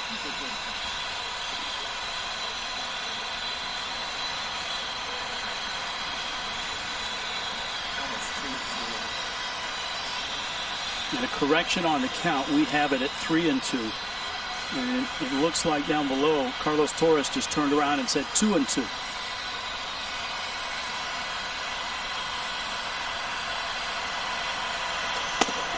Pitch is up. Now it's 3-2. Remember, Snell at 4-2 with a 3.24 ERA has not pitched through 6 innings this year. And for the first time tonight, he's out the stretch. And that's always something I've seen pitchers. They get into a groove, and all of a sudden, no, I'm out the stretch now. Second time out the stretch, sorry, but he's been comfortable just going to a full windup, find yourself in a stretch. It changes what you do. It changes how you approach. And why? They've pitched off the stretch all year long, their entire career, but they get in situations where they fall in a groove. They've retired, 10, 11 straight, get in the stretch, and things get a little frazzled. Kevin Cash on the phone. Diego Castillo is ready in the bullpen, although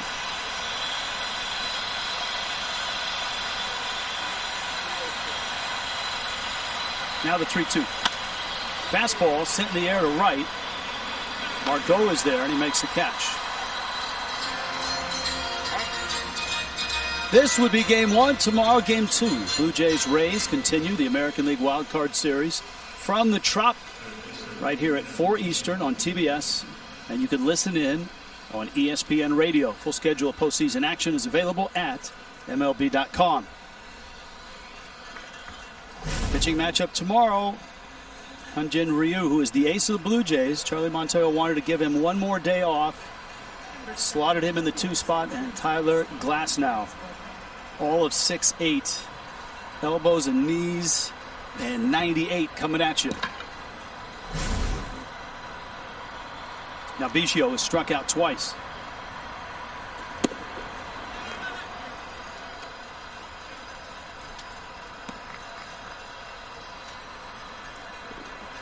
Cavan was a college player at Notre Dame, and a really good one.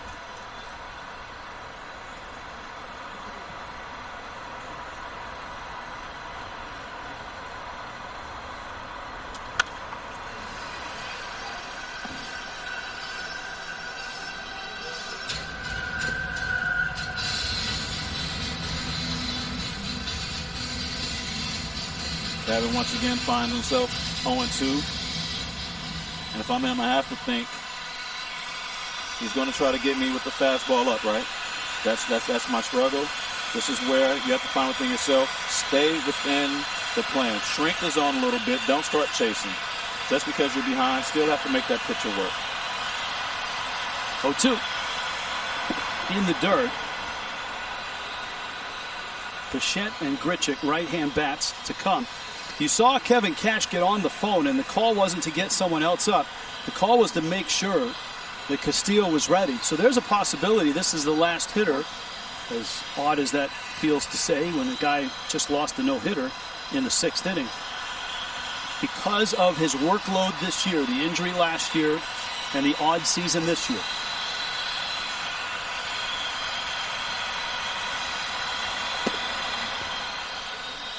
Biggio has a great command of the strike zone. That was a tough take. Snell's not happy. But it's the right call. I mean, he's been painting all night, but that is definitely the right call.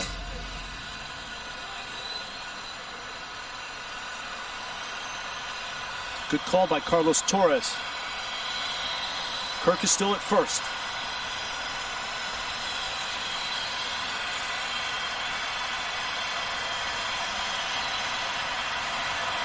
Check swing, strike 3 called.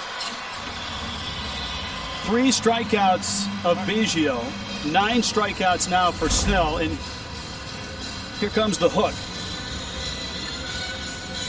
He's just been dealing. I mean, he's been filthy all night, and his night comes to an end. But I mean, you can't ask for anything more out of Blake. He went up there, dominated, 1-0 lead when he turns over to the best bullpen. And Carlos Torres stuck that call too right on the black. Yes, and Castillo's coming in. Snell exits. What a start for him. 1-0 Rays. He turns it over to one of the best bullpens in all of baseball and the hottest bullpen in the American League in the month of September. And Diego Castillo fires a strike. Castillo is a guy, a high leverage guy. And Kevin Cash will deploy these guys anywhere he feels it's a high leverage big spot. And Castillo comes in, tries to finish off the 6th inning. Alejandro Kirk's at first in a 1-0 Tampa Bay lead. Bichette smokes one up the middle, knocked down there. Lau flips, gets the out, and Castillo ends the inning. 1-0 still, Tampa Bay. They're back. And they're hungrier than ever. All new episodes of Impractical Jokers Dinner Party returns to True TV October 29th. Night falling in St. Pete. 1-0. Rays on top, bottom 6. Rich Waltz, Jimmy Rollins. Brandon Lau takes down low. Robbie Ray came in for Matt Shoemaker. Lau, an infield single back in the 1st, flied out in the 3rd. Both of his at-bats against Shoemaker.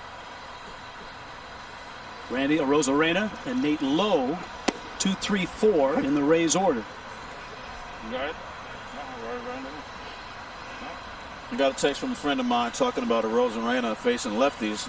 He says he closes his eyes because lefties throw the ball to the barrel.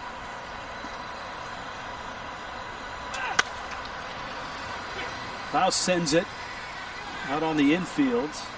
Biggio creeps in and now darts back.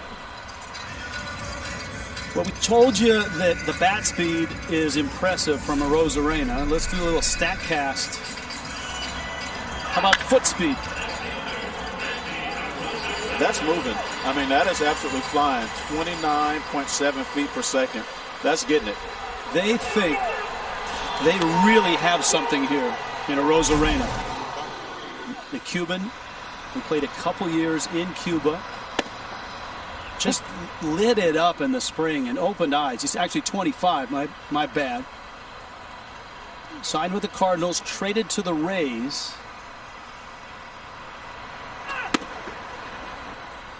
Just in watching him first on television and then today, he reminds me of a young Marcell Ozuna, who also had incredible bat speed. Arozarena has a little more speed, and Ozuna has bulked up. Yes, he has. Since his early days, but Arozarena has instincts. He can swing it. He's good in the outfield.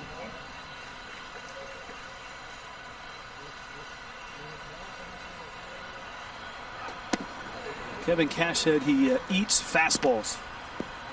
Especially from left-handed pitching, obviously. I mean, he got on top of that fastball, drove it to right center. And that's a beautiful swing. He just swung through one, made the adjustment, shortened up just enough, and he ripped that ball.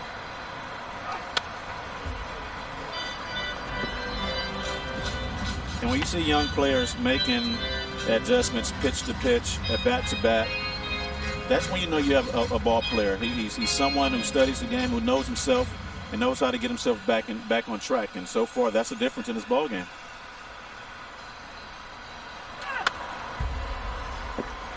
And that's an advantage for a guy like Arozarena, who's played 2 years in Cuba in the Serie Nacional, which is the major leagues of Cuba. He's playing against men, 28, 30, 32 veterans.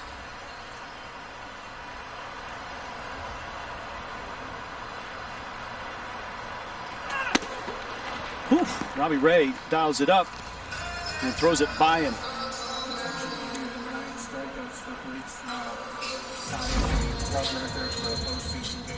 Here we go once again. Challenge him. Fastball up. Do it again. And he couldn't get around to it that time. But Robbie Ray is very aggressive. He's not wasting pitches. He's not ducking anyone. Every time you hear the ball come out of his hand, there's a big grunt behind it. He's giving you everything he has out there. Charlie Morton, Matt Garza, and now Blake Snell have 9 strikeout games in postseason history for the Rays. Nate Lowe takes a strike.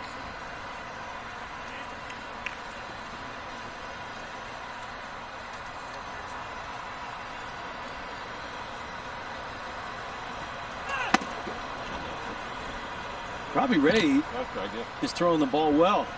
We've had great audio at home plate with Carlos Torres, the 2 catchers, Zunino and Jansen, and even the hitters.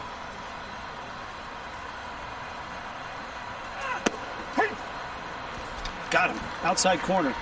That's 8 in a row for Robbie Ray in a 1-run game in Game 1 of the Wild Card Series.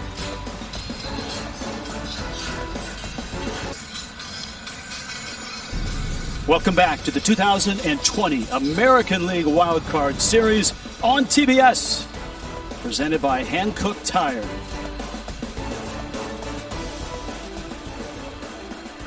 In the Trop, in the 7th, Grichuk, Guerrero, Gurriel, part of the order for the Blue Jays. Blake Snell is no longer out there. That's the good news. The bad news is Diego Castillo is out there, and he's been lights out this year, as has the bullpen for the Rays.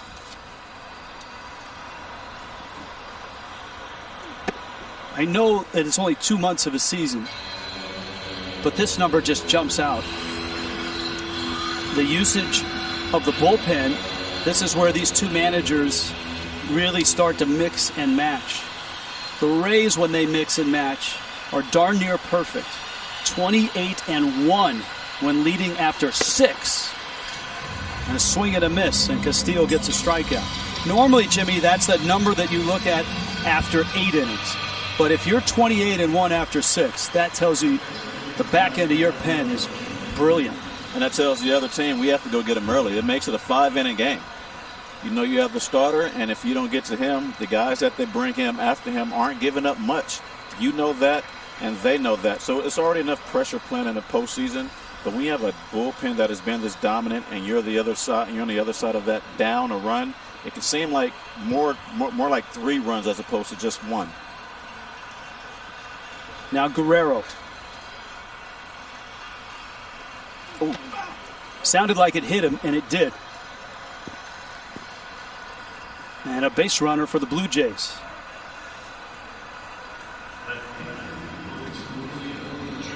Now you got 2 really good bats coming up in Gurriel and Hernandez.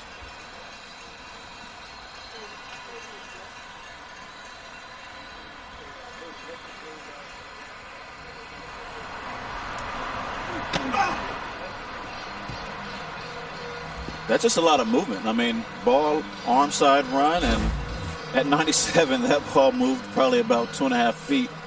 Just clipped them, and you have some good hitters coming up behind that. Kyle Snyder is the pitching coach for the Rays. His manager in the minor leagues was Charlie Montoyo. And that's the fun part. I mean, you've got Cash, who is the master manipulator, Montoyo, who is somewhat of a protege, and their styles are very similar. They are best of friends. They even texted, as we told you last night. They'll keep a close eye on each other, sometimes mimicking each other across the diamond. Now Gurriel, who is a hot hitter coming in. And again, Zunino gets popped in the helmet on a backswing. On Sunday, Gurriel was just a shade under 300. He needed a couple of hits to finish the year at 300. And what did he do? 4 for 4. And good numbers against Castillo. Guerrero the runner at first. Outfield swung a bit to right center.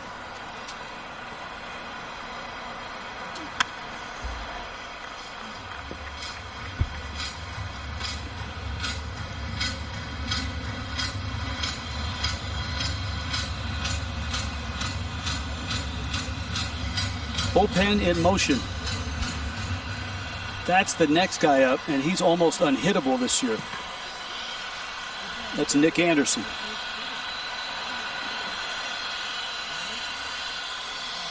But the Blue Jays have a runner.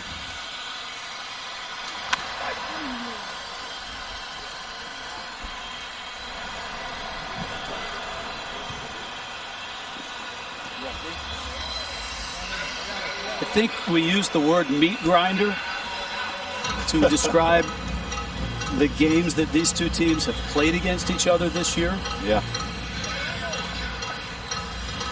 This is no different. This is no different. I mean, you're in it every single pitch. No game is ever going to get away. You know all it takes is one swing of the bat, and that weighs in the favor of the Blue Jays. One swing of the bat, the thump they have throughout that lineup can tie the game, or in this instance, put them ahead. But you're facing one of the best bullpens in all of baseball right there.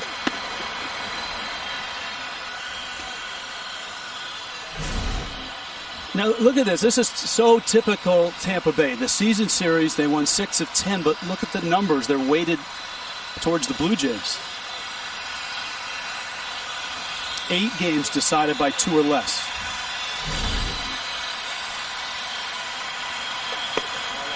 And Castillo trying to get that corner. He has a sinker that comes in at 98. His fastball can touch triple digits. And a slider that gets him a lot of ground balls. They could definitely use one here. And the end and the threat.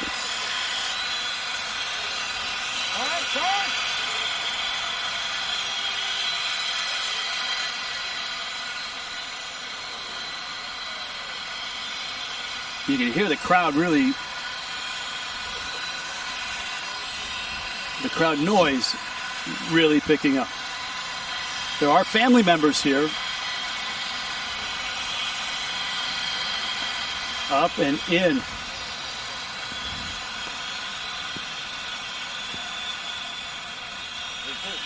Gurriel had a great finish on Sunday and a really good September as well. He does not walk a lot.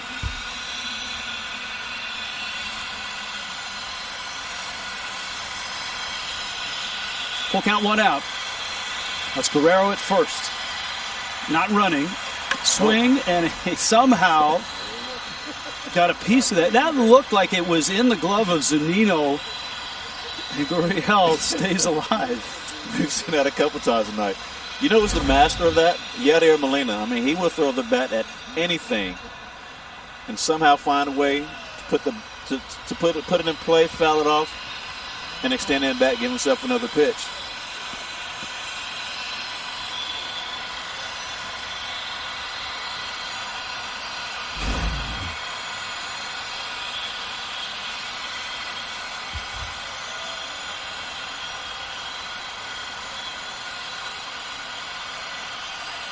Full count again. Line drive, base hit, left field.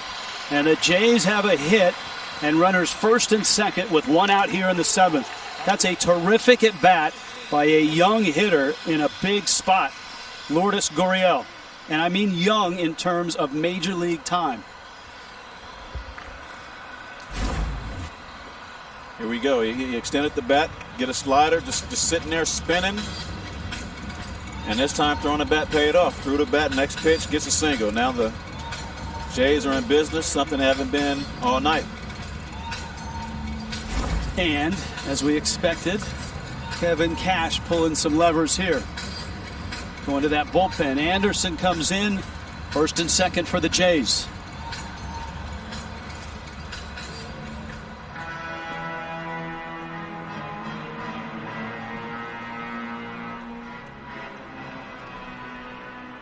Eight-pitch at bat, and the last two are of particular interest. Here's a look at the early pitches. That one on the far right is the one that he got a bat on to hang in the at-bat, and the one that's circled is the one that he drilled into left for a hit. And he's enjoying it. He's enjoying it. Fighting. Look at that hair. I mean, got to show the payload, right? That hair has run in the family. That is some good hair right there. Well, not really, but you know, for the sake of the story, it's some great hair. Quality moss.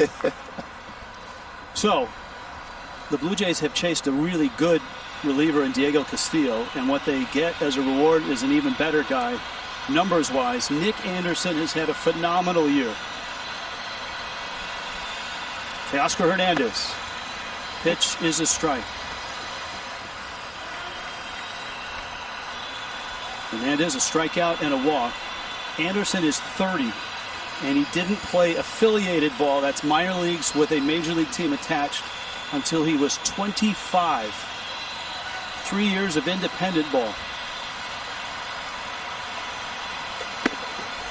Right now, he's one of the best weapons, if not the best weapon in the American League. Look at that ERA. Look at the innings. Look at the walk ratio.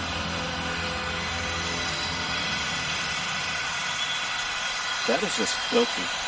A .55 ERA, 23 innings.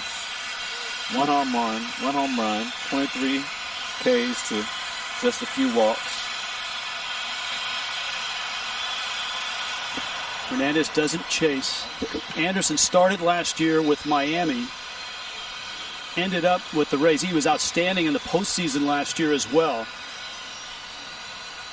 And in 42 games. Yikes. And he's pretty simple, Jimmy. Fastball, curveball. But there's something about it. You know, just you look at angles, look at arm speed. They like to look at spin rate. Why does this ball play a certain way? But he's figured it out. He's figured out how to mix it up, when to mix it up, believing in his pitches. And this is up to Hernandez. Now, Teoscar Hernandez led the Blue Jays in home runs with 16. He's down in the order because his numbers against Snell were awful. He's 1 for 12 with 8 strikeouts against Snell. But now, obviously, Snell's long gone. 2-2.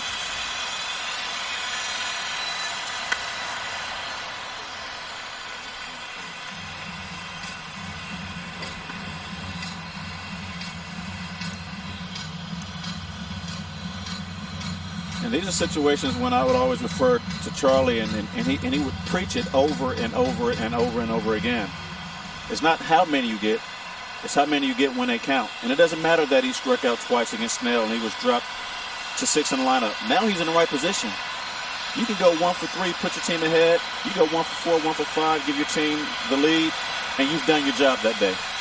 Guerrero at second, Gurriel at first. And that misses. And it's 3-2. The Rays infield is shifted well over. And look at where Nate Lowe is, the first baseman. That means Gurriel is not being held. Any ball in the gap, and it's 2 runs in.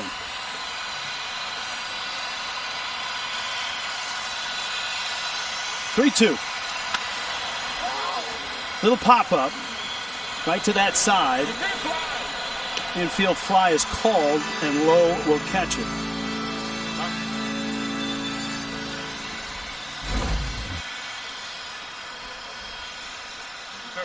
That's a good miss. I mean, he wasn't trying to come in. Ball ran on the arm side, and he got in on him. It's too close to take. This is Jonathan Villar's spot, but the Blue Jays are going to pinch hit for him with Joe Panik, the former Giant. He knows a thing or two about big situations. Yes, he does. And another visit.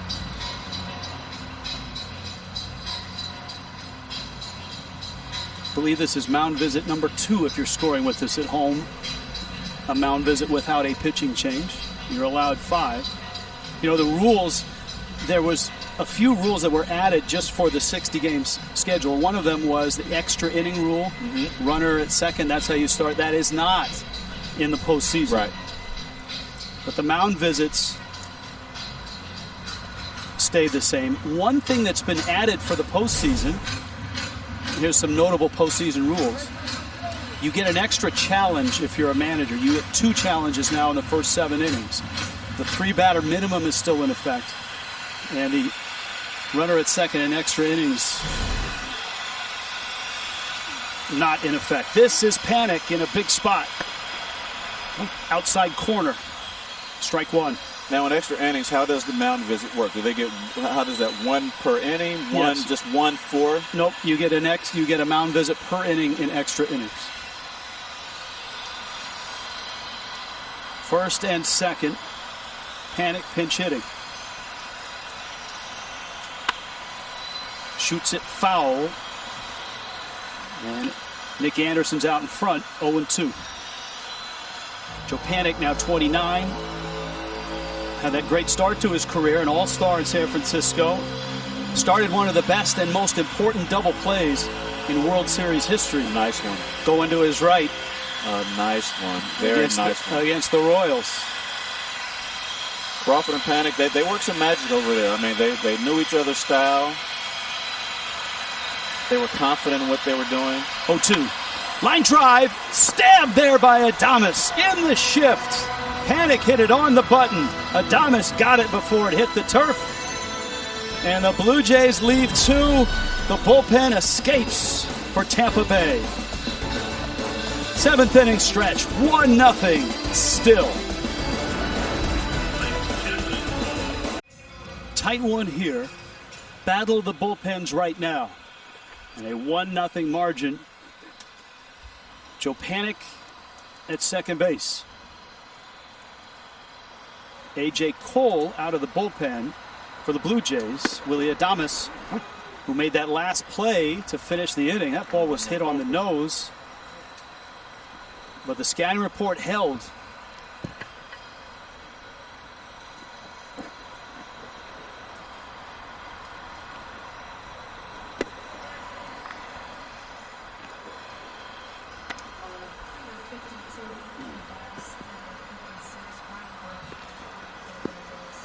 A.J. Cole had a nice year out of the bullpen. There were bullpen problems for the Jays in September.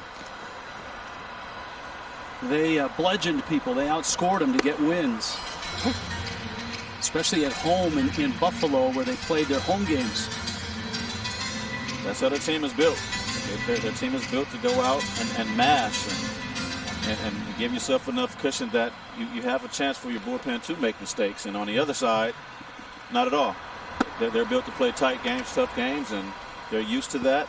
They don't panic. Both of these teams are definitely in another meat grinder. 1-0 right now, advantage Rays. Cole gets the strikeout. Adames down.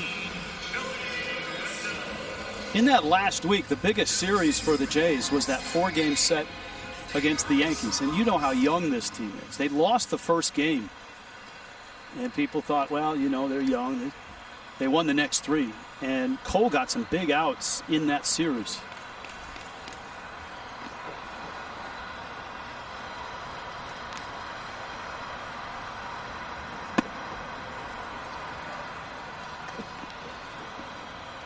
Wendell takes ball 1. You know, a lot of times we talk about the umpires, but Carlos, he's been on it beyond the plate. And as a hitter, we love the playoff strike zone. The pitcher has to throw the ball more over the plate, we feel. And by we, you're talking from the perspective of the hitter. Of the hitter guild, of which you still are a card-carrying member. I will always be. I mean, you see pitches that, and you see this another bat coming out of the hand here. Great catch over there. Saved the life. But yeah, I mean, all season long, you sit there and you complain, and you know pitches are off the plate, and they're trying to get the 162 and, you know, speed the game up. But we always say, to right, and hooking, and foul. But you're playing with people's careers. If it's a ball, let it be a ball. I know you're not going to get every pitch perfect, and, you know, pitcher's going to make pitches, catcher's going to frame. But in a strike zone, that becomes less and less. I mean, hitters, we're always going to complain both sides. Pitcher's going to complain both sides. But as a hitter, you get to go back and say, I knew that wasn't a strike, but they've been calling it all year long. But Carlos, he's been on it. He has a tight zone. He's been fair both ways, and I can respect that. And he's been on it. I mean, the close calls that we've seen have, when they're strikes, they are in the box or on the edge of the box, and when they're balls, they're just out. Mm-hmm.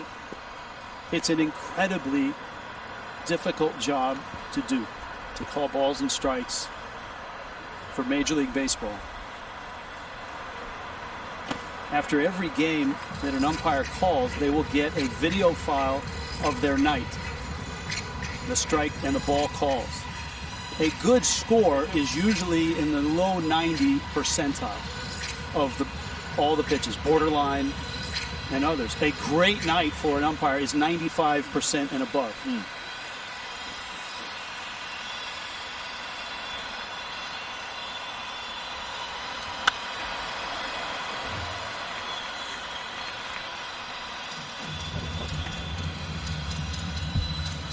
Full count. Wendell battling here against A.J. Cole. Margot is on deck. The Rays run came on a wild pitch in the 4th inning. And that's it.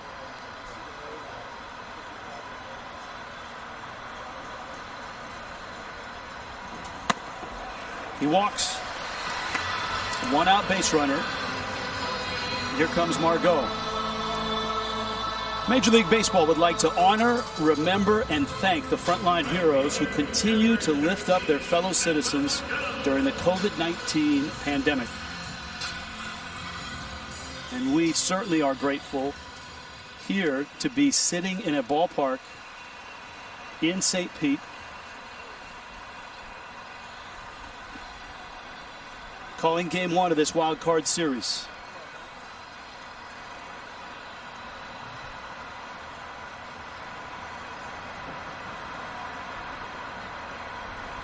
A lot of protocol in place for our Turner crew here in St. Pete. Safety measures. I think we may have set a record for rental cars, but that's the way you have to do it. Everybody stay distant, stay mashed.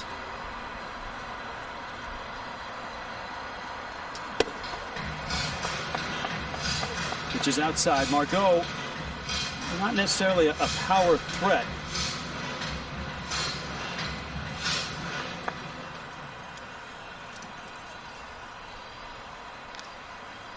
Wendell can run, and he's done it this year. He's 8 of 10.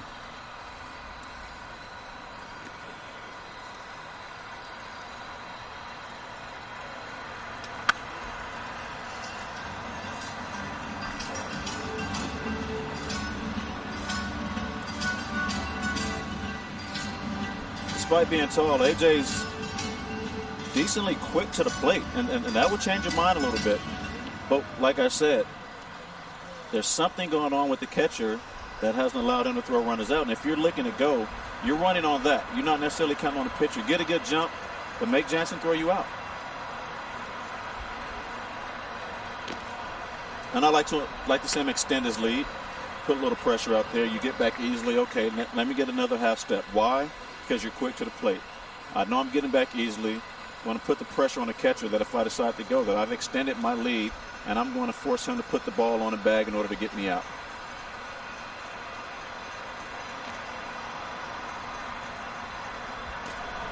The Rays are one of the best teams in baseball at identifying underappreciated assets in the game, whether it's player development, whether it's strategies. And right now the stolen base is not in baseball, but the Rays are using it and using it to their advantage. I mean, that was the book and the movie Moneyball by Michael Lewis. Mm-hmm. It wasn't about let's get as much on base percentage guys as we can. It was identifying underappreciated assets, first as players and then as a style of play. Wendell bluffed. Ball's hit well. Left field. Back goes Gurriel. It is gone!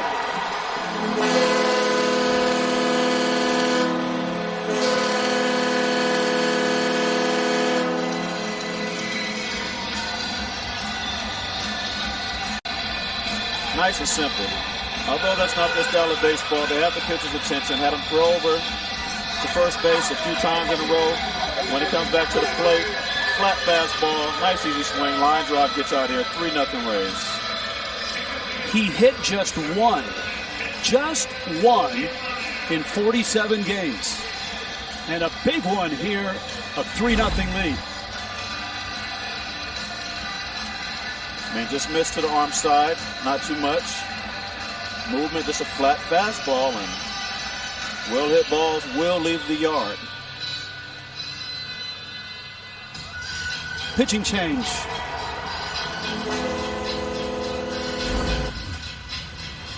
And the Rays increase the lead. Manuel Margot with a 2-run shot. And a 3-0 lead. What'd you see, Jimmy? Just a fastball missed. I mean, just nothing to it. Ball ran to the arm side. And just a nice, short, easy swing. Not trying to do too much, not getting big. What the Rays have done, they'll get some pop here and there. Obviously, they weren't expecting it from him. But a ball that is missed to the strong side, which is the shorter side of the field normally. Line drive just carried out. And a little breathing room. Kevin Kiermaier. Ryan Borucki is the pitcher. And the first pitch is in the air. Panic is there, and he makes the catch. Well, that's one of the fun parts about the postseason. You never know who's going to be a hero. Oftentimes, it's the Carlos Ruizes of the Phillies or the Manuel Margot of the Rays.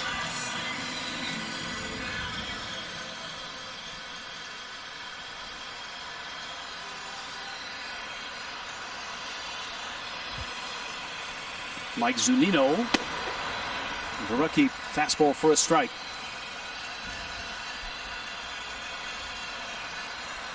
I wonder what the average velo is these days out of bullpens. And everybody seems to throw 95 plus. Obviously, you're going to have some tricky pitchers and guys that are specialists. But I wonder what the average velo is throughout Major League Baseball for relief pitchers these days. I would, if I had to guess, I would go 96. And I wouldn't doubt it. Average fastball from relievers, although, you know, the Major League hitters now can hit 99 on 100 if it's straight and you don't have command of it and you don't have some movement or some deception in your delivery.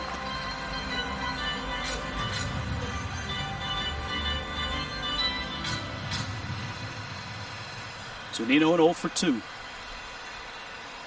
Not a lot of hits in this game. Just 2 for the Blue Jays, 4 for the Rays.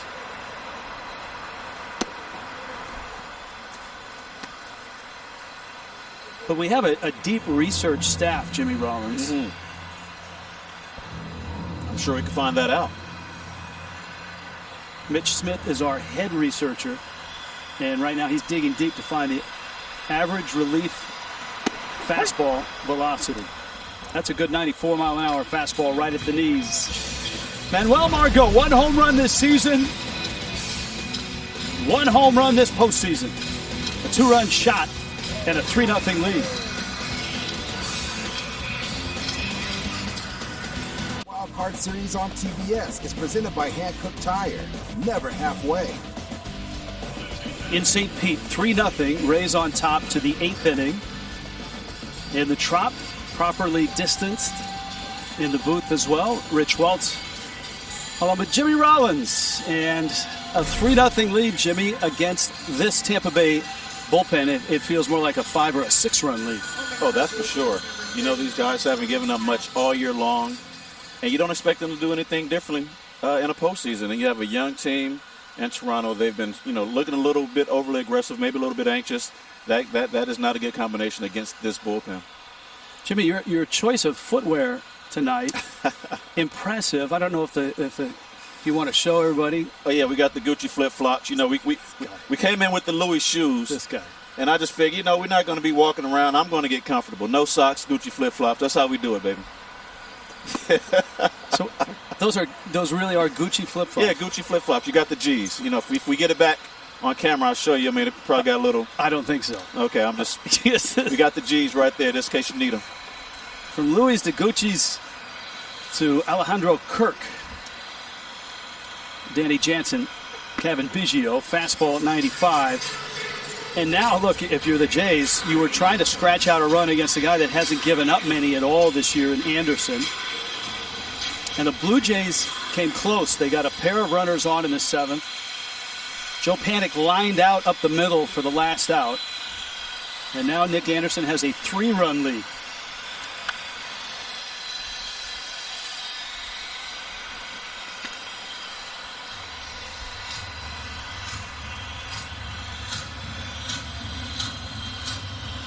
Kirk's base hit in the 6th broke up Blake Snell's no-hitter. Lucas Giolito of the White Sox lost a perfect game in the 7th in the win over Oakland today.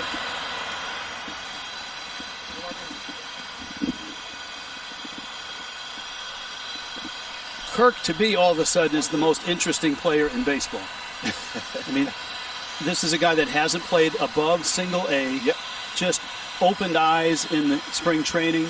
They decided to put him on the taxi squad. When they needed him, they called him up, and man, he just has flat out hit. And hit good pitching, too. Now you just kick the door open. You're giving out opportunity. You don't know if you're ever going to be giving out opportunity again. So when it's there, this is your dream. There's nothing to be afraid of. You have nothing to lose. They've shown that they want you. Go up there, be yourself. The team loves him. I'm sure Toronto loves him if they were able to go up to Toronto. And he's done nothing but perform. Charlie Montoya says he's broken the mold of catchers because he is a catcher. And when you, in the minor leagues, if your numbers hold, if you're a high walk, low strikeout guy in the minor leagues and you get to the big leagues and those numbers hold, that's a great sign. But when you do it with single A numbers and then translate that to major league numbers, that's a huge jump. Pops this one up. That's Lau. And that's the first out of the 8th inning. Tomorrow we're back at it. It's Game 2, Blue Jays and Rays. American League Wild Card Series from the Trop. An hour earlier, 4 Eastern on TBS, or you can listen on ESPN Radio. Full schedule of postseason action is available at MLB.com. And if you have a device, MLB app is certainly something you should have right now, especially in the postseason. Keep up with all the games. Rowdy Tellez, the 25-year-old out of Elk Grove, California. Big guy. He just came off the disabled list. Excuse me, they've changed it, the injured list, the IL.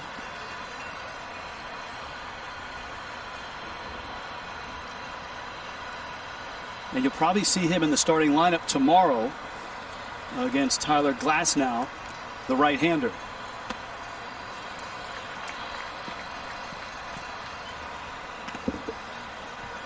And he's a homeboy, Rich. NorCal. Jimmy Rollins is the best part of NorCal. Jimmy Rollins from Alameda, California. Now, Tellez went to a great high school. Buck Martinez, the terrific announcer for Blue Jays, went to Elk Grove High School. That's in Sacramento, so that is NorCal. A lot of baseball talent out of there. Did I mention how excited I am to be in a booth with another NorCal great shortstop right over here to my left? For all of you at home that didn't know. Come on. You promised me. They passed the torch down, and I'm just so delighted to be in a booth with you sharing that same torch. I was told sarcasm did not start until the 9th inning. With the Rays bullpen, it's basically been a 9th inning since the 6th. Yeah, it's felt like that. And Anderson came in and finished the 7th here in the 8th. End of the bat, and Tellez is going to get a hit. Had to be all that NorCal talk right there. We just threw that out there for him. Well done. And it's up to the top of the order now. And not a bad pitch. Outside part and right off the end of the bat. And it went down to Hero. You saw the little chip fall off and take the bat, and I take the base. And when you get a hit, you can't shake the stingers out. You just gotta go out there and put your hand in your back pocket and shake it off. Biggio finally gets an at-bat that's not against Blake Snell, and that's a good thing. Drives it to right, hits it pretty well. Margot off the wall. Biggio turns first. Tellez arrives at third, and that's a double. And the Blue Jays are in business here with one out in the 8th. Kevin Biggio finally saw someone other than Snell and jumped on one.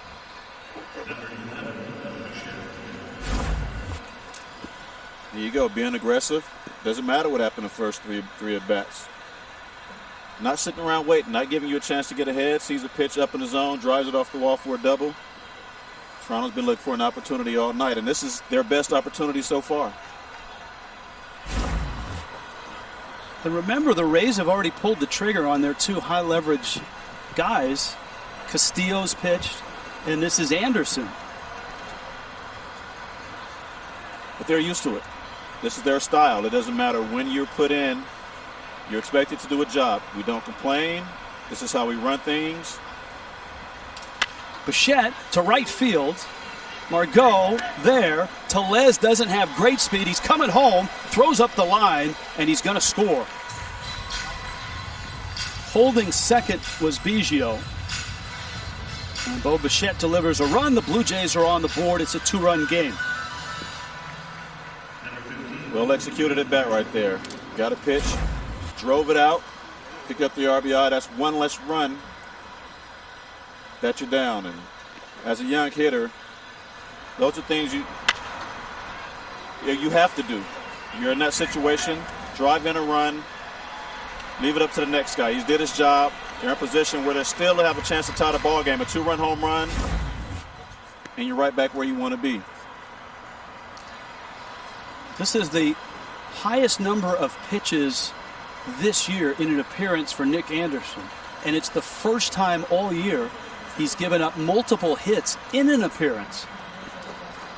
So again, if they can grind up Anderson here in the 8th and get a couple runs, that might make the 9th inning a little more enjoyable. And this is Grichuk.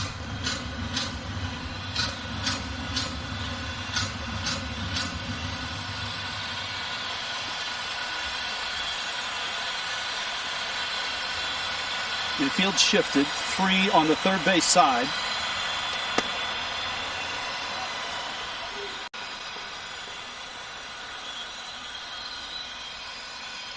And you can see how far Lowe is off of first. The outfield shifted towards right center.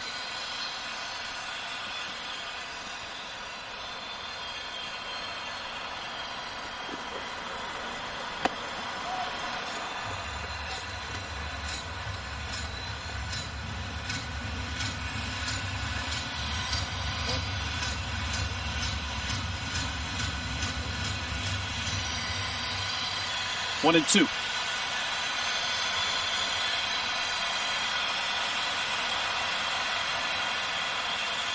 Biggio has speed at second. And Grichuk fights it off.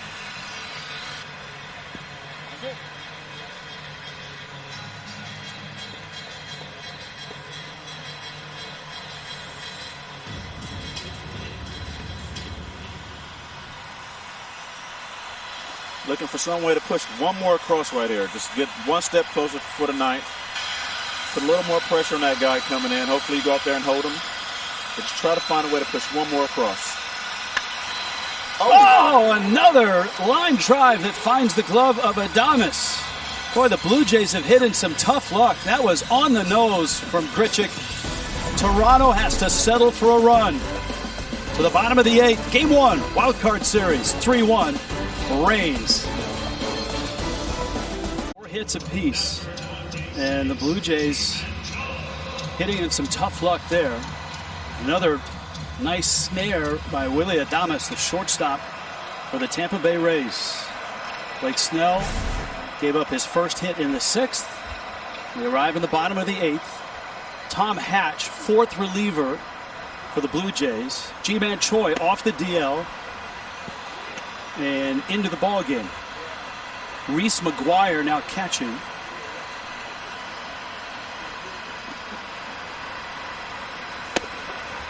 Hatch, who came from the Cubs organization out of Jenks, Oklahoma State, has had a really nice year.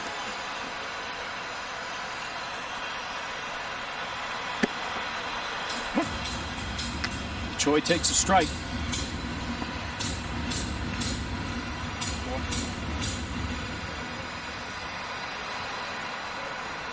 His first year in the big leagues. Was a starter all through the minor leagues. And there's the changeup that he has developed or brought back. The Cubs kind of convinced him to go away from that pitch, but when he arrived in Toronto, he went back to it. And it's been a really good pitch for him this year. And it makes you wonder why, some teams have a different philosophy for you than others. If that's a pitch he likes throwing it, you don't have to get rid of it. Help him make it better. Show him how to throw it better. Maybe get him with another guy who has a good changeup and just keep playing with it. Keep playing with it until you figure it out and let it be a useful pitch for you. You always want to add to the repertoire, not take away, unless you absolutely prove and show that's something you shouldn't be throwing. Choi had a postseason home run last year. Grichuk. 1 out. Well, this one was hit hard. Grichuk, 105 miles an hour off the bat. And there's nothing more he can do. You hit the ball, I mean, literally about as good as you can. There's just a guy standing there. We pointed out early in the broadcast, the Rays are one of the best in baseball at defensive runs saved, which is a measure of plays, making plays defensively. And they've done it twice, and part of that is positioning. Your middle infield mate, Chase Utley, was always so good at positioning. Well, remember the panic liner up the middle that Adames got, and that Grichuk one. And you certainly credit the Rays coaching staff and Adames in both of those. Definitely. You know the scouting report. You're looking at the dugout. There are times you look in just to kind of get a feel. But ultimately, you're watching the game, and you're making your decisions out there. I did it a lot. I would look in. Chase did it a lot. We would communicate. But you go over these things. You go over there and you look at the, you have hand signals. You want me one left, you want me straight up, you want me one right. And then you make adjustments during the at-bat. Where are we pitching this guy? What does it look like his intent is? And you just keep sliding and moving along with the way you're pitching him and what the hitter is giving you. Lau fouls it back. I don't have the advanced metrics on you, but my guess is that you were a good defensive run saved guy because you were a playmaker and that you had great range. You could leave your feet and get back up and make plays. And that's one of the measurements of how good a team defense is or an individual is. Mm-hmm. Right center field, Grichuk and Hernandez. And it's Grichuk who makes the catch. And Lau is out. Here comes Arozarena.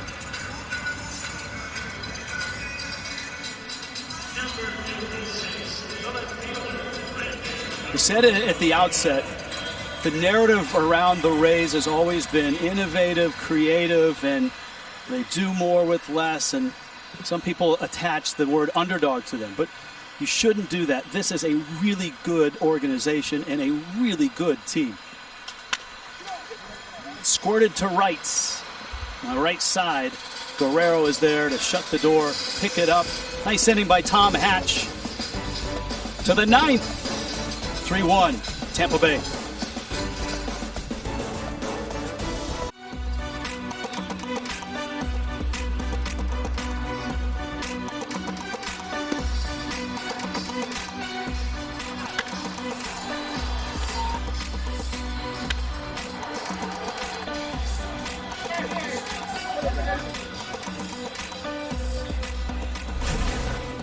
Manuel Margot had hit one home run for Kevin Cash all year before that two-run shot, and that's the difference in the game right now into the ninth.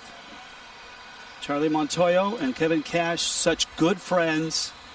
They've been texting even on the eve of this series starting. Cash pulled the trigger on two high-leverage relievers. First Diego Castillo and then Nick Anderson.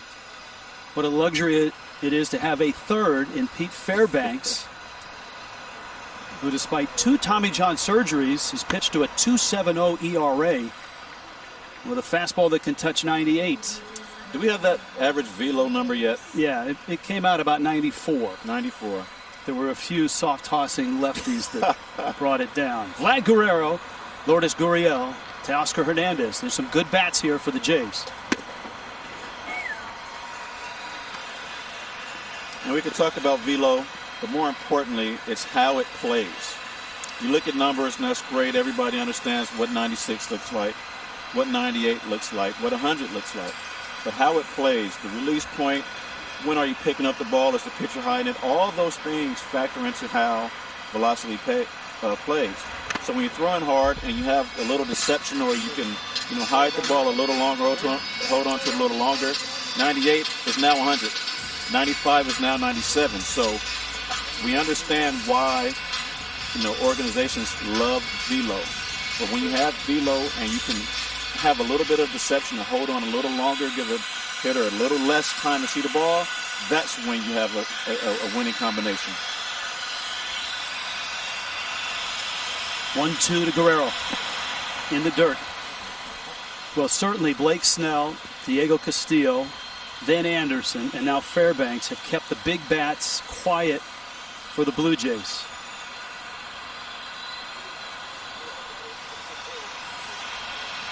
Shoemaker, a terrific 3 innings, and that's all they asked of him.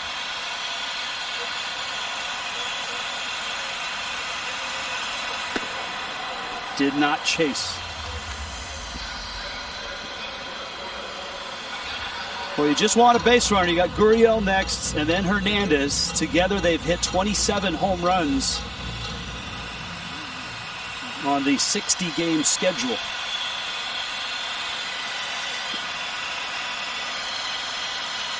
Three-two.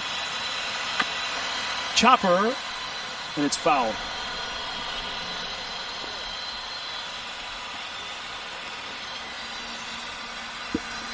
Fairbanks out of the University of Missouri. He had Tommy John surgery in high school and then again in 2018. And there was a time that if you had 2 Tommy Johns, you didn't pitch in the big leagues after that. That time has passed, thankfully. There are guys that have been able to pitch after 2 and pitch effectively.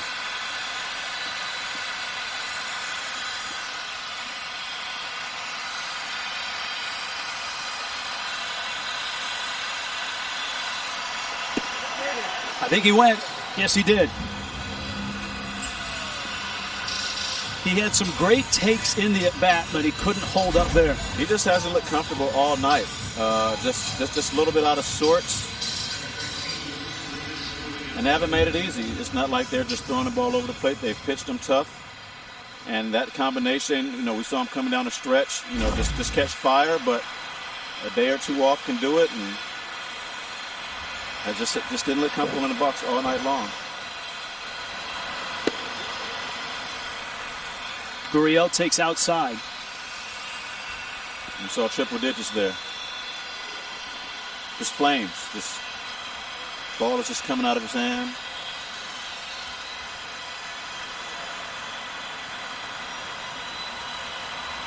Fairbanks does not have a save this season. The prototypical back end of a bullpen model is quickly becoming outdated in baseball, and this is one of the guys that has pushed that envelope by deploying his best high leverage relievers when he needs them most. Castillo came in the 6th. Snell had given up just 1 hit. Anderson came in the 7th. Those are his 2 guys who have the saves. And now it's Fairbanks trying to pick up the save in the 9th. Line drive, down the line, fair ball, into the corner. Gurriel. Boy, he is a good-looking hitter. The international experience for a guy that's really still finding his way in the big leagues, it shows. Just a fat, or flat, shall I say, slider just spun in the middle of the plate. And, good hitters, they deposit that ball. Good thing you said in the ballpark, but those pitches that bag up to the power side, a lot of times, when it's a bag up, you freeze the hitter. But one that spins in the middle of the plate, those are the pitches you dream about. He's throwing 100, and he just spins one up there for you. Took full advantage of it, runner on second. Now they have a chance to tie the ball game. That's all you can ask for, is giving yourself a chance in the top of the ninth. And this is no different than any other game they've played against this team all year long. All year long, Hernandez hurt the Rays. 4 homers, a .350 average, 16 home runs to lead the Jays. Infield plays him to pull. Fairbanks misses outside. The other side of the equation is, for a guy that's not been in this situation this year, there is something about closing that's different than the 7th and the 8th inning. It for sure is. It's a different mentality. We've seen guys go from an 8th inning guy to a closer and not succeed at all. Go back to the 8th inning and just turn back into himself. Those last 3 outs in baseball, they've always said, are the toughest.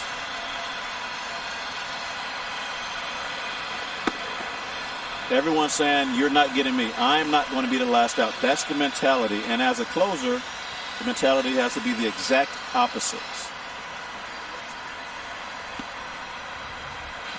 Aaron Loop, a lefty, is getting ready in the bullpen. Joe Panic, remember, a lefty bat, is on deck. And a 3-0 pitch to Teoscar Hernandez. Oh, man. Cut it loose at a high 98-mile-an-hour fastball. I'm okay with that. I'm okay with that. And he is your home run hitter. You have to give him a chance. You have Joe Panic on deck. You have a left-handed pitcher in the bullpen. I'm okay with that. Let him go. Give yourself a shot. Maybe he gets another chance right here. Maybe he doesn't. But 3-0, you worked for that situation. Gurriel, the runner at second. And another live fastball. Triple digits. 100 miles an hour on the gun.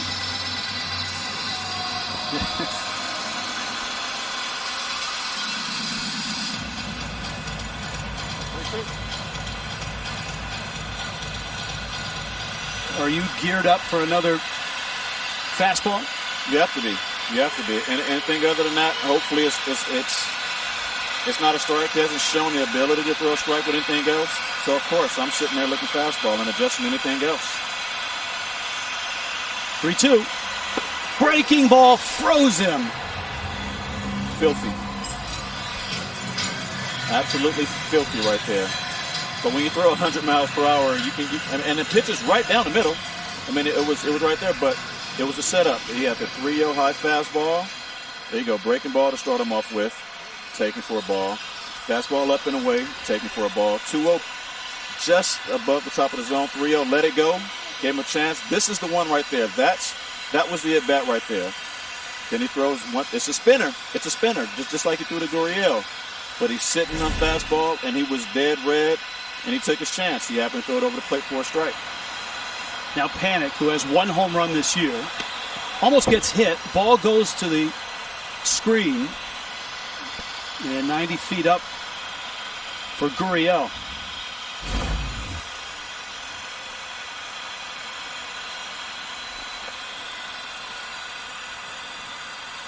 That wasn't 100. He was probably throwing his elbow out there trying to get that bag.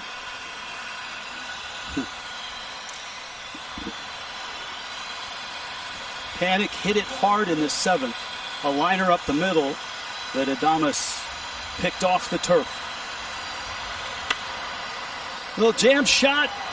Wendell is there. And he makes the catch. And the Tampa Bay Rays have captured game one. First save for Pete Fairbanks. In a 3-game series, game one so important. And the Rays behind an unlikely source of power.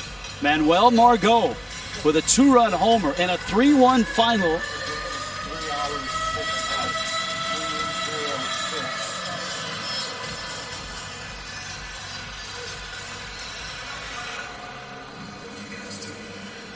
Final out.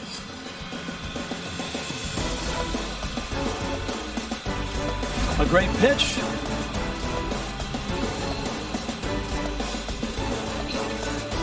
And a 1-0 lead for the Tampa Bay Rays in this wild card series.